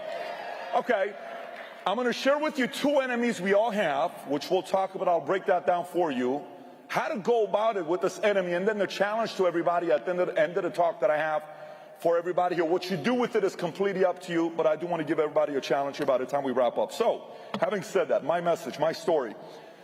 Can you make some noise if you're a student today? I'm just wanting to know the audience. Who's a student today? Okay. Well, let me be more specific, because somebody maybe 63 years old saying, I'm still reading books, I'm a student. Make noise if you're under 25 years old. I saw a couple 40-year-olds making noise, but it's okay. We can feel that way. Make some noise if you're 25 to 45. Okay? Just so anybody 45, exactly 45. The best age you can be, by the way, is 45. It's proven. It's going to be 46 next year, but right now it's 45. Make some noise if you're proud to be above 45. Wow. By the way, very, very revealing on why that's going to make me call a quick audible on my message. To those of you above 45, unbelievable to have as loud of a chant that you had here, as well as below 25. We'll talk about you guys in here in a minute. How many of you have no clue who I am? Make some noise. You have no idea who I am, so I can give you a little. You don't know who I am. How many of you listen to PBD podcasts? Anybody? Okay. Who watches a little bit of valuetainment? More PBD podcasts. It's okay. It's okay. So let me give you a little bit about my background. Born and raised in Iran. I was born during the revolution, October 18, 1978, in Tehran, Iran. When my mother's water broke, my dad's taken my mother to the hospital. There's curfew. He gets held up. He has to show that my mom's pregnant with me. Goes to the hospital. I'm born. Next thing you know, 3 months later, the Shah's in exile. We stay. Iran's chaotic for the next 10 years, 10 and a half years. June 2nd or 3rd of 89, Khomeini dies. 6 weeks later, my mother said, we can't stay here anymore. We escaped because my mother was afraid of me serving in the military in Iran. My dad's like, listen, do what you guys got to do. You guys got to go. We go to Germany. We live in a refugee camp in Germany, in Erlangen, Germany. Had a great time for about a year and a half. And then we come to the States, November 28, 1990, a day I'll never forget, when we're crossing, we go to New York. The moment I land in New York, I'm walking around in the airport. I'm looking for Gremlins. I'm looking for Rocky. I'm looking for all these guys. I'm thinking America's like this dream of mine, right? I watched Rocky IV a few hundred times in Farsi. Little weird, but I watched it in Farsi a few hundred times. And then finally come here. We live in Glendale, California, not Glendale, Arizona, Glendale, California. Any Californians here? Yes or no? By the way, any Texans here? Texans? Any Floridians here? Here's what I can tell you. If California and Texas could have a baby, it's Florida. That's why I live in Florida now, just so you know. I've lived in California, I've lived in Texas, and I live in Florida, and I love it in Florida. But I still have I love the other two states I lived in as well. Let me continue. So I go to high school. I get out. I decide to join the Army. I go to the 101st Airborne Division Air Assault. Thank you. Anybody else here served? Who else served here? Anybody served? Thank you for your service. One of the best decisions I made in my life. I ended up getting out of the Army. When I get out, it was because of my citizenship date I had. June of 1999, I become a U.S. citizen. So for some of you wondering if you can join the Army with a green card, you can, because I was in the Army with a green card, just so you know. Some people just freaked out a little bit, but that's what happened with me. So I get out, and I don't know what I want to do. At that time, I was a bodybuilder. That was my dream. I was going to go be Mr. Olympia, go into Hollywood, marry a Kennedy, be a governor. And then I met a girl named Jean-Pierre who introduced me to Morgan Stanley Dean Witter. Day before 9/11, I start working at Morgan Stanley Dean Witter. I get my Series 7, 66, 31, 26 life and health. I fall in love with the financial industry. Next day, it's 9/11. I leave Morgan Stanley. I go to Transamerica World Financial. I'm there for about 7.5 years. I see what's going on with the marketplace. And then in September of 2009, start our own insurance company, and then, you know, it takes off. But I want to tell you a couple things that happened in 2009. March of 2009, my wife and I, we start dating. I've kind of found the industry I want to be a part of. I love numbers, and I love the financial industry. I love people, so that's a great combination. I found the girl that I think I want to marry. We've been dating now for 4 years. We've known each other for about 5.5 years. I am making money. I've heard the magical words from my parents, I'm proud of you. But at this point, I'm realizing this thing cannot be about money. And I'm trying to figure out what I need to do. So I bring a handful of people I respect a lot. One of them was my pastor, a couple of the gentlemen that I had. I said, listen, I need your help. I need to find my purpose. There's no way in the world God put me here to just go make money. I want to find out exactly what that reasoning is. This is too chaotic and a strange life I've lived. Why did you do this to me? I want to know. One of the mentors takes me to an event at Miramar Hotel Santa Monica with Claremont Institute. Anybody knows Claremont Institute? Larry Arnn, all those folks. Anyways, I don't know whether you like him or not. It was a good event for me. I go to this event.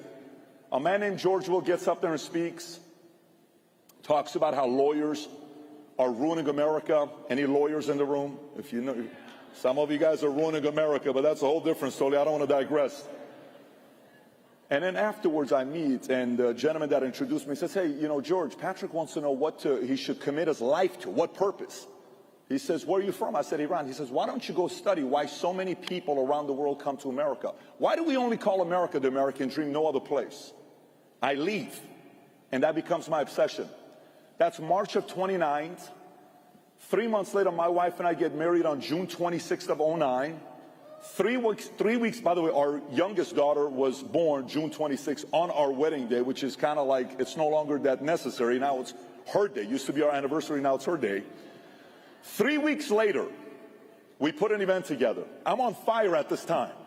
We put an event together at JW Marriott called Saving America, Doing the Impossible. I'm dressed as a Middle Eastern George Washington, okay? Unfortunately, you can find this picture on Google. That's the disappointing part. My wife is dressed as Lady Liberty. She looks like Lady Liberty because she's from Texas. When we got married, it was kind of funny because I'm from Iran and she's from Texas, and there's about 500 people at the wedding, and all the blue-eyed, green-eyed people on one side, they're not dancing. All the hairy people on the other side, you know, why are you laughing? All the hairy people on the other side, they're not getting up. Finally, one of my friends that night, who was one of my groomsmen, was sponsored by a couple guys you may recognize, Jack and Jose, and he spent a little too much time with these two guys. If you know what I'm saying, you know what I'm saying. If you don't know what I'm saying, you know what I'm saying, okay? So he gets up, and he says, look, some of you guys are worried. You don't want to dance. You're wondering if this marriage is going to work out or not. Trust me, I'm worried as well. When they first started dating, I said, why would a girl from Texas, nice little girl, why would she marry this big, scary-looking guy from Iran? Why would she do that? He says, I finally figured out what these guys have in common. They have two things in common. Everybody's waiting. Texas, Iran. They both like oil and weapons of mass destruction. It's going to work out. It's going to be all right, okay? Obviously a terrible joke, but everybody laughed. We got up, we danced, all that. It was amazing. Anyways, so we put this event 3 weeks after we get married. I got a 40-foot Mount Rushmore on the stage, 40 American flags. I bring a speaker to talk about the Star-Spangled Banner, another one to talk about capitalism, the son of Ronald Reagan, just to tell stories about Ronald Reagan. Just tell stories. That's all I want you to do. Tell stories about your father, right? 3 months after that, we started an insurance company, and we grew that insurance company from 66 agents to today we have roughly 50,000 agents nationwide, a few hundred offices nationwide. And we've been very grateful last year when we partnered with a great organization called Integrity. I've been fortunate enough to do a lot of incredible things in my life, travel, dreams that don't make any sense to me. I'm married today with 4 kids. Life is amazing. God's been unbelievable to me. If there's anything in my life I've been talking a lot about lately when I'm going around, is I'm finally openly talking about my biggest fear I have in life. I don't fear a lot of things. If there's one thing I fear in life, and I can't even tell you how unbelievable a fear this is, I fear losing God's favor. It is the biggest fear I have. And by the way, the only reason I share that with you is because when I look at that flag, I think America, for God knows how many years, has been known as the greatest country in the world. It has forgotten and no longer fears losing God's favor. We are now afraid to pray in schools, but we're okay with teaching all these other things to our kids. I'm not okay with that. I'm a pretty easygoing guy. We can sit down, tell jokes, pull a couple pranks, play domino, play backgammon, talk sports, talk politics. If you cross the line and impose yourself on my kids, you're going to meet a very different human being, period, right? And I'm convinced many of you feel the same way as well. Having said that, let me talk about a couple different things here when I say to you about the enemy. If I were to ask you right now, who do you think is the enemy of the state? Who's the #1 enemy we got in America today? I want you to scream it out. Tell me who you think it is. Who do you think it is? Say it. Say it louder. Who do you think it is? All right. Let me give you a few names and tell me if you agree some of these guys are enemies. Would you say mainstream media is one of the enemies? Would you say the establishment is one of the enemies? Would you say those on the outside, China, Iran, whatever other countries are, who hate what America stands for, is one of our enemies? Yes or no? Would you say some of the people on the inside that hate what America stands for? Yes or no? How about our educational system and all those unions? Are they one of our enemies? How many more you want me to go through? I got a list of them if you want me to go through. LGBTQ indoctrination. I can talk about Larry Fink, central banks, defense contractors, lobbyists, rhinos. I can continue. Hollywood, entertainment, globalism, keep going with all these names. However, at 28 years old, I made a decision in my life. I was constantly asking this question of why I'm here and what drives me. Is the goal in life, Patrick, to be a millionaire? No. Is the goal in life to be a billionaire? No. And by the way, I'm talking about the pinnacle. I want to know what's the top of the top. What is the one thing worth me giving my entire life to? Is it me wanting to be a great father? #1, no. Is it to be a great husband? No.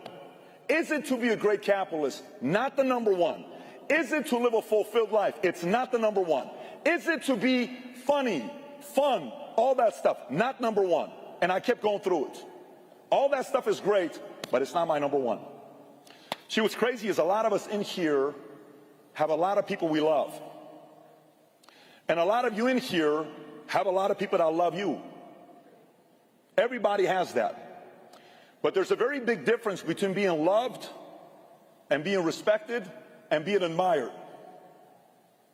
One can love their husband, but maybe they're saying, man, he no longer lights it up like he used to. He used to work and drive and go and get after it. He was fearless. He used to be like that 15 years ago, but all of a sudden he lost that fire in his eyes. What happened with that? But she'll never tell you. She admired a man of 15 years ago.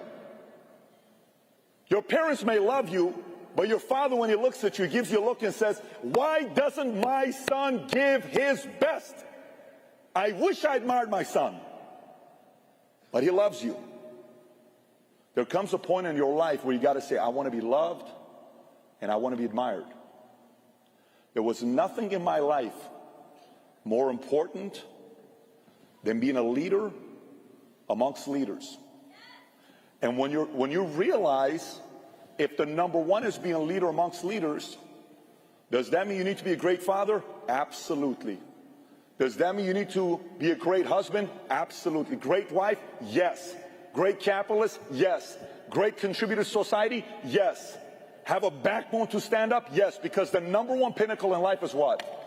Being a leader amongst leaders. You know who's looking for that right now? The man upstairs. I'm convinced the man upstairs looking down right now saying, what happened to this incredible country that loved God? And they would constantly talk about it. Man, I am looking for a new generation of leaders to rise up. I believe God is looking for the next generation of flag carriers. And to be people like that, you have to be leaders amongst leaders. By the way, this is a tough decision for us to make because we don't like that kind of responsibility. We don't like that kind of pressure. However, what clip did Glenn Beck play at the end? Why do you and I watch that movie and get emotional? Why do you watch the movie Gladiator and we get fired up when we watch Gladiator? Why do you love that scene? Why do you love the scene when he gets up and he turns around? Show your face, Gladiator. And he takes it. Why do you love that scene? Because deep down inside of you, I don't know what it is. He put something in us that we want to be leaders amongst leaders, but we're scared sometimes. And that's okay. It's okay to be scared at times. But someone's going to wake your ass up every once in a while. If today that's me to you, it was somebody else 15 years ago, I don't have a problem being that person. FYI, some of you guys are saying, Pat, I consider myself a leader amongst leaders. That's great. But everybody came to this event with a different outcome. Some of you came here, quite frankly, let's just say it, is because for whatever reason, Turning Point USA attracts a lot of young, good-looking people. You know what I'm saying? You're kind of like, well, you know, I hope I meet somebody. I hope I meet somebody. Some of you came here because you came with your granddaughter or your grandson or your daughter, and you're wanting your kids to be in an environment that you can trust for them to become great leaders. You're hoping something happens. Fire's lit under your kid. You're hoping that happens to you. Some of you guys are here it's because it's you. You're like, man, I'm looking for something to get me to the next level. I want to wake up and do something big with my life. I feel like I haven't had it for a while. Everybody's got a different outcome. But we just talked about the first enemy. The first enemy is what? We love talking about outside enemies, right? Which is what? Yeah, that globalist. Yeah, mainstream media. Yeah, this, yeah, that. No problem. They are enemies, but they're only one of the enemies. But the only reason they win is because of the second enemy. Let me unpack the second enemy for you. Here's the second enemy. I'm convinced the second enemy are three communities. Number one is the tolerant Christians are one of those enemies. Good people, sweetheart, you've learned 20, 30, 40 different scripture. Oh, God, praise the Lord. Praise the Lord, John 3:16. Oh, Proverbs. Yeah. It's okay. They can also, it's okay. What interpretation do you have of who Jesus was? Do you think Jesus was a guy that was going around saying, yeah, it's okay, it's okay, it's okay?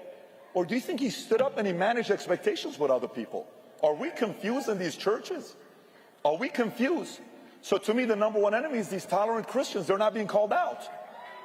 They're not being called out. I go to so many different churches. Well, why is donation down? Why is this down? Why do you think it's down? FYI, we can sit there and be upset about Muslims as much as possible and act like we're victims. You know what they're doing? They're simply having more kids than you.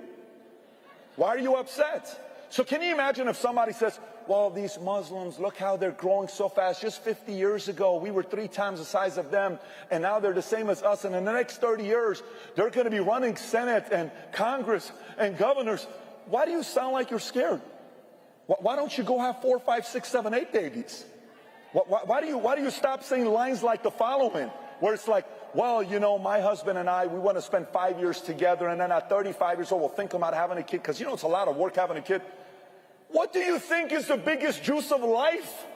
You think it's a nice house? You think it's a nice car? Or you think it's having a kid? Oh, my God. One of the greatest gifts we have, if you're able to do it with health. I don't want to impose this on some people who God won't even help you have kids because you're wanting to have kids. There's so many people that want to have kids that can't. But if you can't have kids, go. 4, 5, 6, 7, 8, 9, 10. Go. Raise them with the right values. Be tough on them. Challenge them. Love on them. Spend some time talking to them about all the things that's taking place in America today in the world. Don't be afraid of it. Because if you don't do it, the school's going to do it. And then one day you're going to be like, how the hell did I lose my kids for a decade or two? Because you didn't talk to your kids about all the things that they were facing. So number one enemy. On the other side are tolerant Christians. Let me talk about the second one. Are the do your thing libertarians. Look, man, you know, as long as you do your thing, I don't care what you do. You want to smoke weed? Go ahead. You want to go do this? Go ahead. Go do shrooms if you want to. Do your thing. Now, I don't think this is a libertarian community. But libertarians also have been saying, do your thing, do your thing, do your thing. And guess what the schools are saying? Well, thank you so much. Guess what we're going to do? We're going to do our thing with your kids. Thank you so much, libertarians. You guys are awesome. You guys are so awesome because you said do your thing, and we are. You're not running for the board in school. We are. And we control what's being taught to your kids. We love do your thing libertarians. They're ruining America. Number 3, you know this next one? These are the, now I'm going to tell you this in a different angle. These are the and by the way, it's not a lot of the crowd here, but there's a lot of them out there because I know some of you guys who you are and what you're doing. It's the lazy, scared, rich conservatives. Let me explain before you're offended and you go slash our tires outside and I can't make it to my hotel room. You know what this community is? You know, it's the community where it's kind of like, no, look, you know, we can't tell people what we believe in because we may lose those guys over there that invite us to the cool parties. We can't tell them what we believe in. We can just say, yeah, you know, we kind of this, that. Wishy-washy?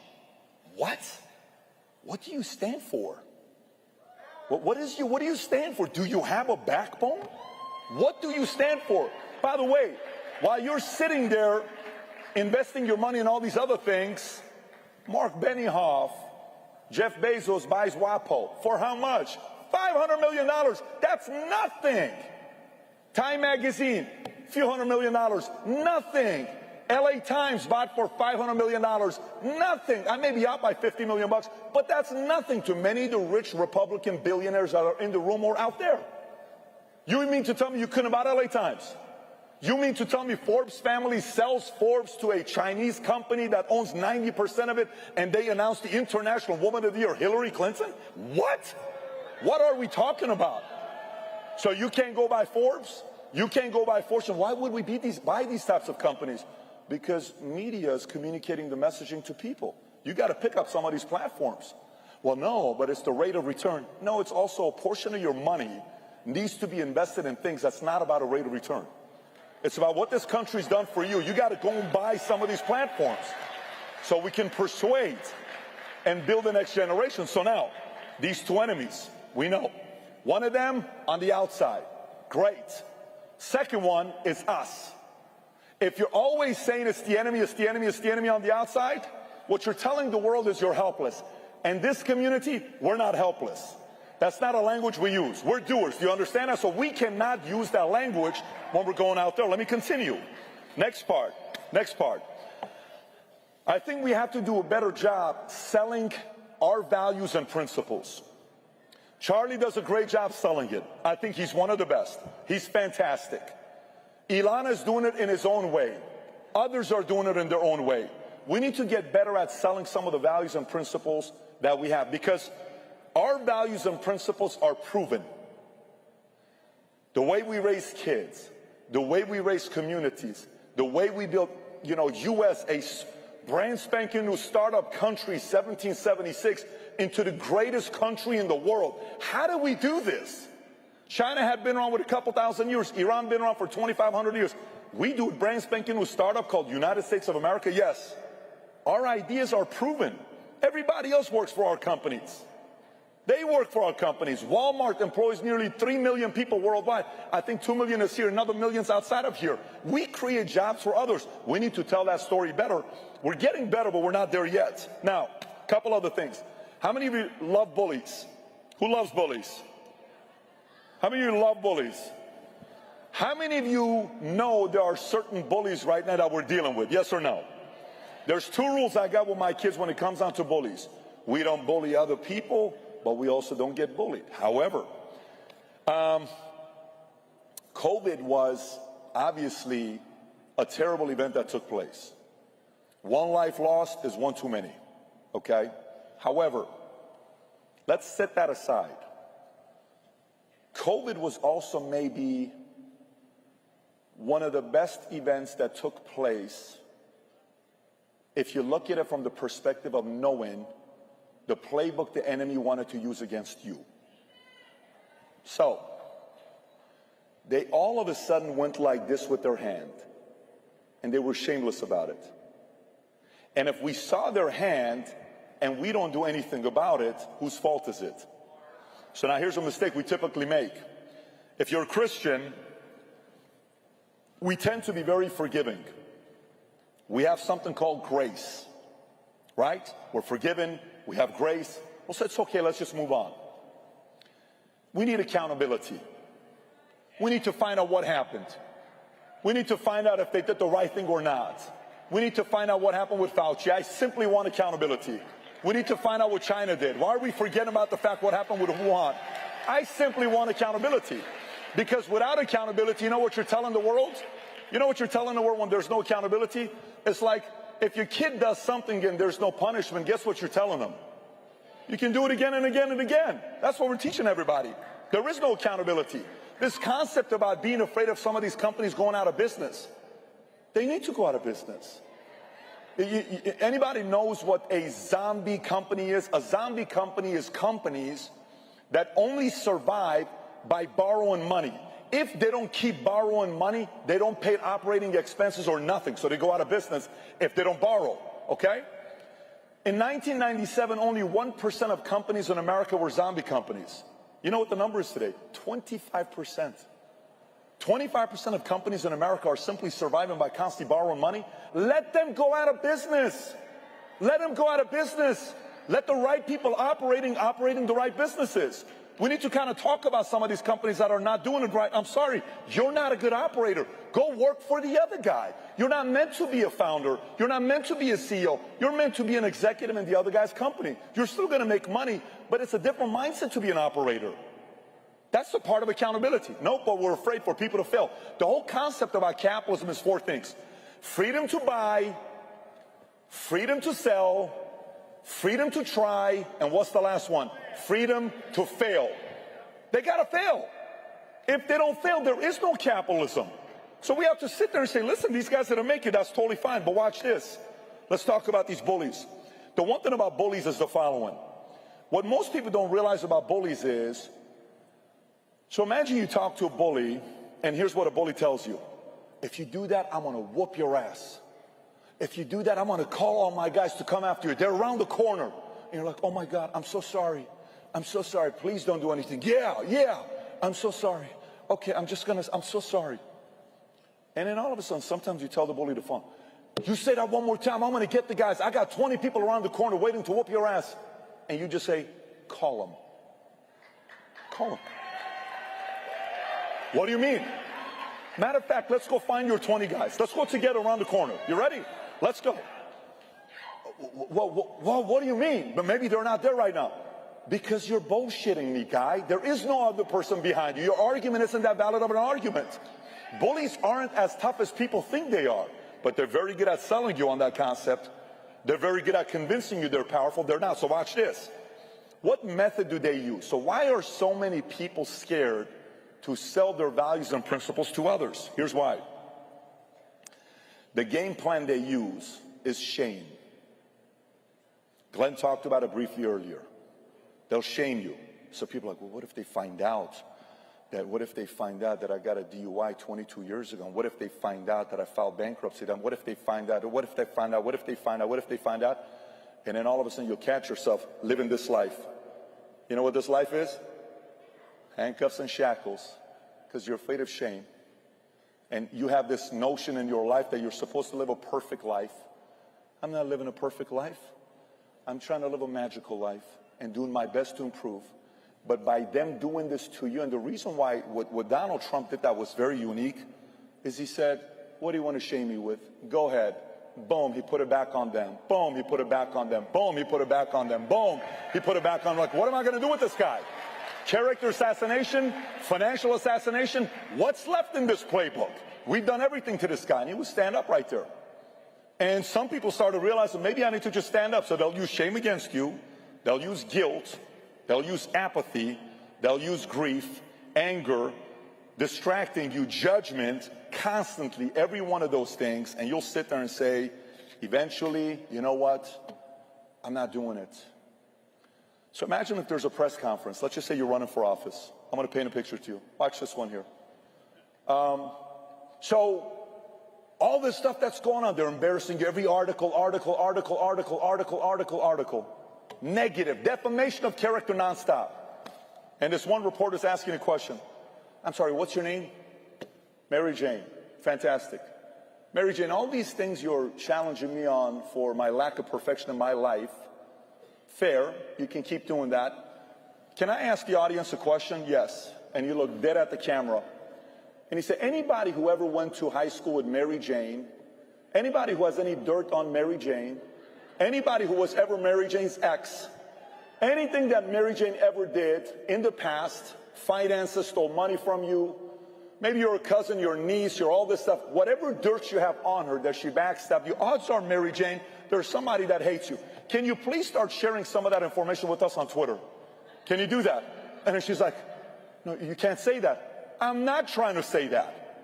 But if you, obviously, the way you're shivering right now, Mary Jane, watching your body language, are worried about you not living a perfect life, why are you doing it to me? Why don't you question my policies?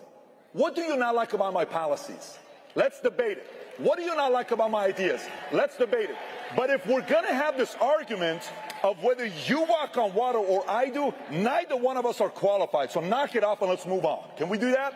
Well, you know, we need to little impose and put the fear back in them, not the other way around. We need to challenge them and kind of get them thinking and say, whoa, I'm kind of nervous a little bit because of what this guy did. He flipped it on me. Yes, flip it on them. What do you want to know about me? Yeah, I've made some mistakes. What else you want to know? We need to do more of that.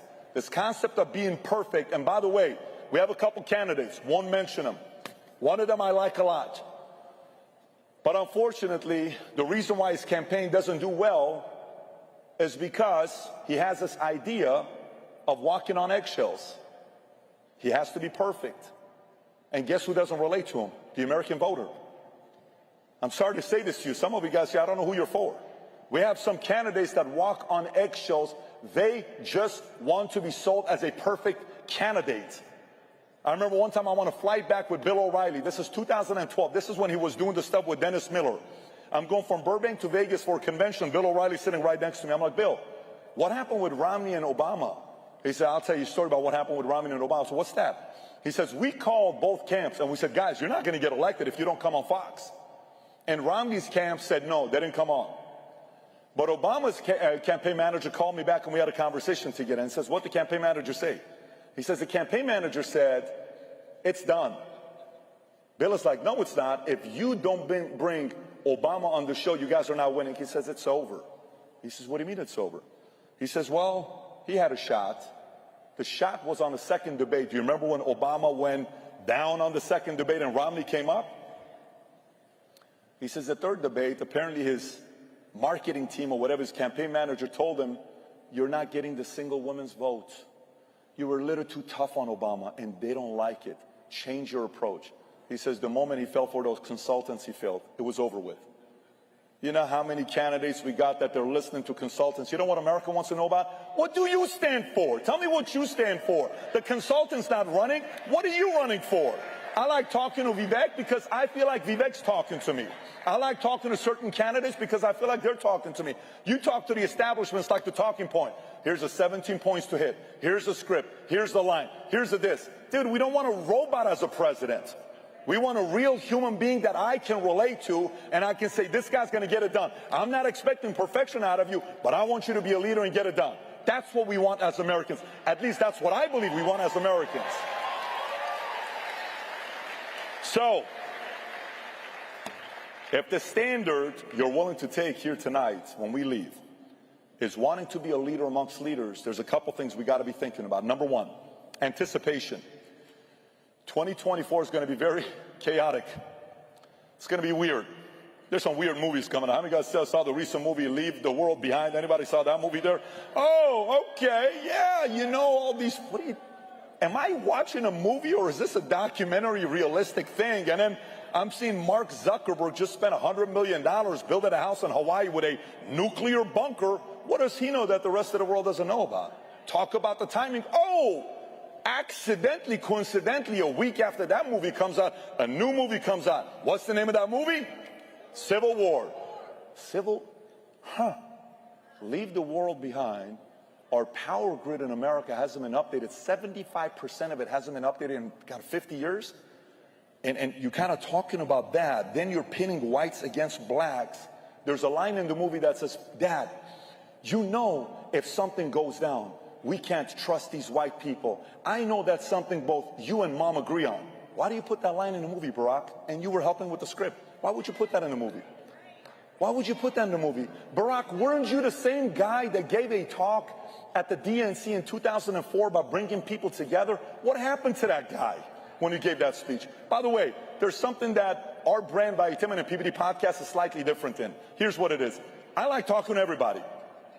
I like talking to everybody. Someone goes, I can't believe we talked to that guy. I'm like, dude, if you like, I like talking to anybody. Who knows some of the weird people we've spoken to? Anybody's ever seen Anthony Weiner on our podcast? Yes or no? Was that a weird podcast or what? How many guys saw Tubin on our podcast? We enjoy talking to him. How many guys saw Cuomo on our podcast? How many guys have seen Sammy the Bull Gravano on our podcast? How many guys have seen, I don't know, Alex Jones on the podcast, or DeSouza, or Kobe Bryant, or I don't know, all these? I like talking to everybody. I feel like the role, everybody's playing a different role in this battle we're going to face in the next decade, 2 or 3. We're all dressed in different uniforms. We all love America, but we all are playing a different role. Everyone's got a different superpower. I feel like the one we're playing is like this. Hey, man, can we sit down and talk? Can we do that? I read a book with Tip O'Neill and Ronald Reagan. They could talk, right? Can we sit down and have a conversation together? Yes. Okay. Tell me about your upbringing. Tell me about your upbringing. Interesting. You guys have that in common as with fathers. Yeah, I guess we do. What sport do you like? Oh, no shit, you too. You guys have that in common. An hour later, do you realize you guys agree on 73 different things? What do you disagree on? Politically, 5 different things? Let's hash it out and debate. It's okay. Some like Red Sox, some like Yankees. Let's debate it out. Some like Lakers, some like, well, today you can't like the Lakers, but some used to like the Lakers. Don't get me started. I don't want to go there. But you get the idea what I'm trying to get people talking to one another. But by the way, what happens before a husband and wife get a divorce? What's the easiest sign? What's the easiest sign that a divorce is around the corner? What is? They stop talking. And if you don't talk to each other, what do you not do at night? Back to back. You know how hard it is to have sex back to back? Not a lot of gifted people like that, but you can't have sex back to back. That was a little bit mathematical and scientific. If some of you guys got it, good for you. If you didn't get it, God bless you. It's going to be all right. I want to talk to everybody. I want to sit down and talk and say, let's talk. I disagree. You disagree with me? Let's start the discussion, okay? A part of the challenge is that we also feel we can only talk to people that agree with us. How does that make any sense? If we only talk to people that agree with us, then what opportunity are we given to baptize people in the name of whatever the United States of America? If we're only going to talk to people that agree with us, where is the debate? How are you getting better? How am I getting stronger? We got to sit down and have some of these conversations. Maybe this is not a message some of you guys agree with. I'm comfortable with that. I want to do that. I didn't say don't be paranoid. I didn't say be naive. If you have the ability to reason and manage expectations with people in your life, you can call out BS and still have a respectful conversation with somebody. Who's ever seen the movie Roadhouse with Patrick Swayze? Who's seen the movie Roadhouse? How many guys love the movie Roadhouse? Okay? Man, I love the movie Roadhouse. You know what's one of the best scenes in a movie? It's when all the what do you call it? All the security guys, the bouncers, are sitting there and they're talking to Patrick Swayze. And what does he say to him? Ask him to leave, but be nice. If they try to do this, ask him to leave, but be nice. What if he calls your mama? Is she? If you know the movie, you know what line that is. Whatever they do, just be nice. We can, unless if you're Anthony Weiner and you disrespect, then we don't have to be nice because you crossed the line. But if you come to me and respectful, let's have a conversation together and see what we can do. That's half the battle. If we don't talk to each other, we're going through a divorce very soon. And if you're a leader amongst leaders, you don't fear talking to people whom you and they disagree with. It's okay to talk to them. Half the reason why Charlie is doing such a great job, he goes and talks to everybody on these campuses. You think it's easy being on the other side? What is the possibility of somebody doing something to Charlie? It takes courage what this Turning Point USA organization does on a regular basis with these kids. It takes a lot of courage. So, I'm down to my last 3 minutes here. And I got a bunch of other things, but I'll just wrap it up here with a couple points, and we'll send it off and go from there. You know, for me, there's different ways that we can contribute, all of us. Some of you are here, you get to contribute with time. You don't have money. You're like, look, I don't have any money, but I'm 19 years old. I can contribute with time. Awesome, do it. Some of you may be retired and you have some money, but you can contribute with your time. You can't speak like Charlie Kirk, or you can't speak like Glenn Beck, or some of these incredible speakers, but you can give your time. Some of you don't have time, but you have money. That's one way you can give money to whatever different programs he's working with, or anything else you're doing. You can give with money. But some of you guys that have a voice, this next few years, I am convinced, I'm so convinced, my favorite hat slogan that we have on every one of our gears, it says, future looks bright. I don't know why. I am so optimistic about what's about to happen next. I think we're going to see a movement of some of the most incredible leaders being born during these chaotic times. We're going to meet leaders where we're going to sit there and say, where did he come from? Where did she come? What was this all about? We needed to have a massive crisis for us to wake up and realize what was worth fighting for, and both freedom and America is worth fighting for. Thank you so much, everybody. Appreciate you. Thank you.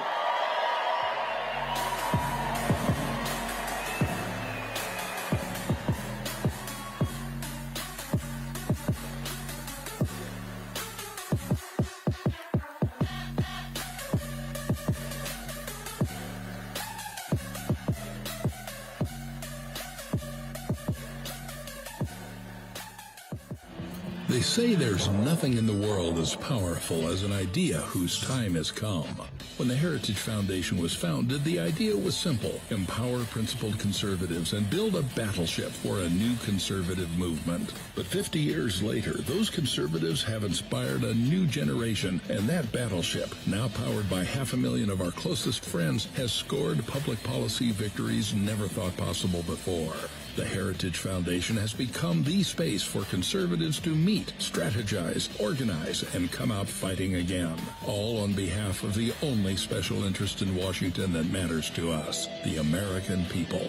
It's been 50 years and a lot has changed. Our challenges are greater, our nation's enemies more ruthless. But some things, the things that make us who we are, have stayed the same.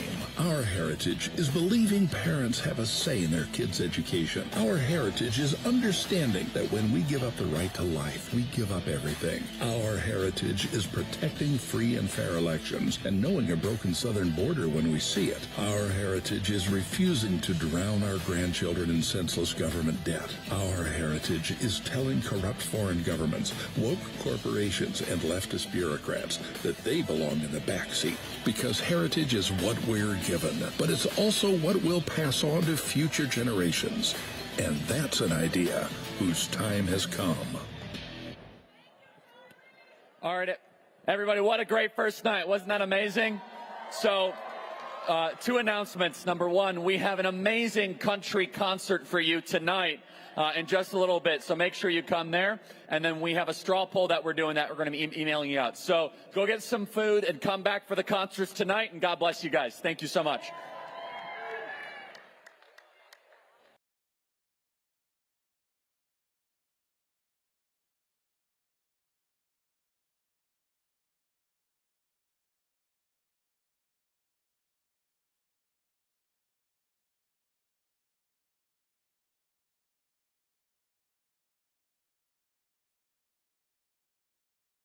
Fire. Extremism is growing here in America at rapid rates. Terrorist groups like Hamas continue to kill women and children, and university professors are defending it. Why are you paying these terrorist sympathizers to educate your kids? Learn more about the scam of college with my book, The College Scam, and learn about the dangers of sending your kids to college. For a gift of any amount, get your copy today at tpusa.com. What would you say if we told you you could reverse most any ailment or symptom without painful exercises in just 88 days? We have created the only patent-pending intercellular hydration protocol. Don't miss your opportunity to feel better. We know there's a lot of false hope out there, and many people have bought programs that work for a moment, but life's a lot longer than a moment. We have been helping people gain intercellular hydration for nearly 3 decades. You will lose fat, not weight, fat. Fast, including that killer visceral fat. Chronic dehydration is one of the root causes of many ailments and symptoms. Ask your doctor about Energized Health. Don't miss your opportunity to transform your health now. So log on to energizedhealth.com. That's energizedhealth.com. Possible side effects may include increased joy, energy, potential reduction in prescriptions, more fulfilling relationships, fewer doctor visits, and overall improved quality of health and life. They teach you what they want you to learn, not what the truth is. You are my brother, and I'm trying to help you and awake you from the lies. Blexit's mission is to empower minority communities to pursue the American dream and shape their own futures. We accomplish this through electric live events, thoughtful grassroots organizing, and inspiring educational initiatives. Additionally, Blexit pursues criminal justice reform and highlights the importance of free markets and entrepreneurship as the antidote to poverty. Blexit, fuel freedom.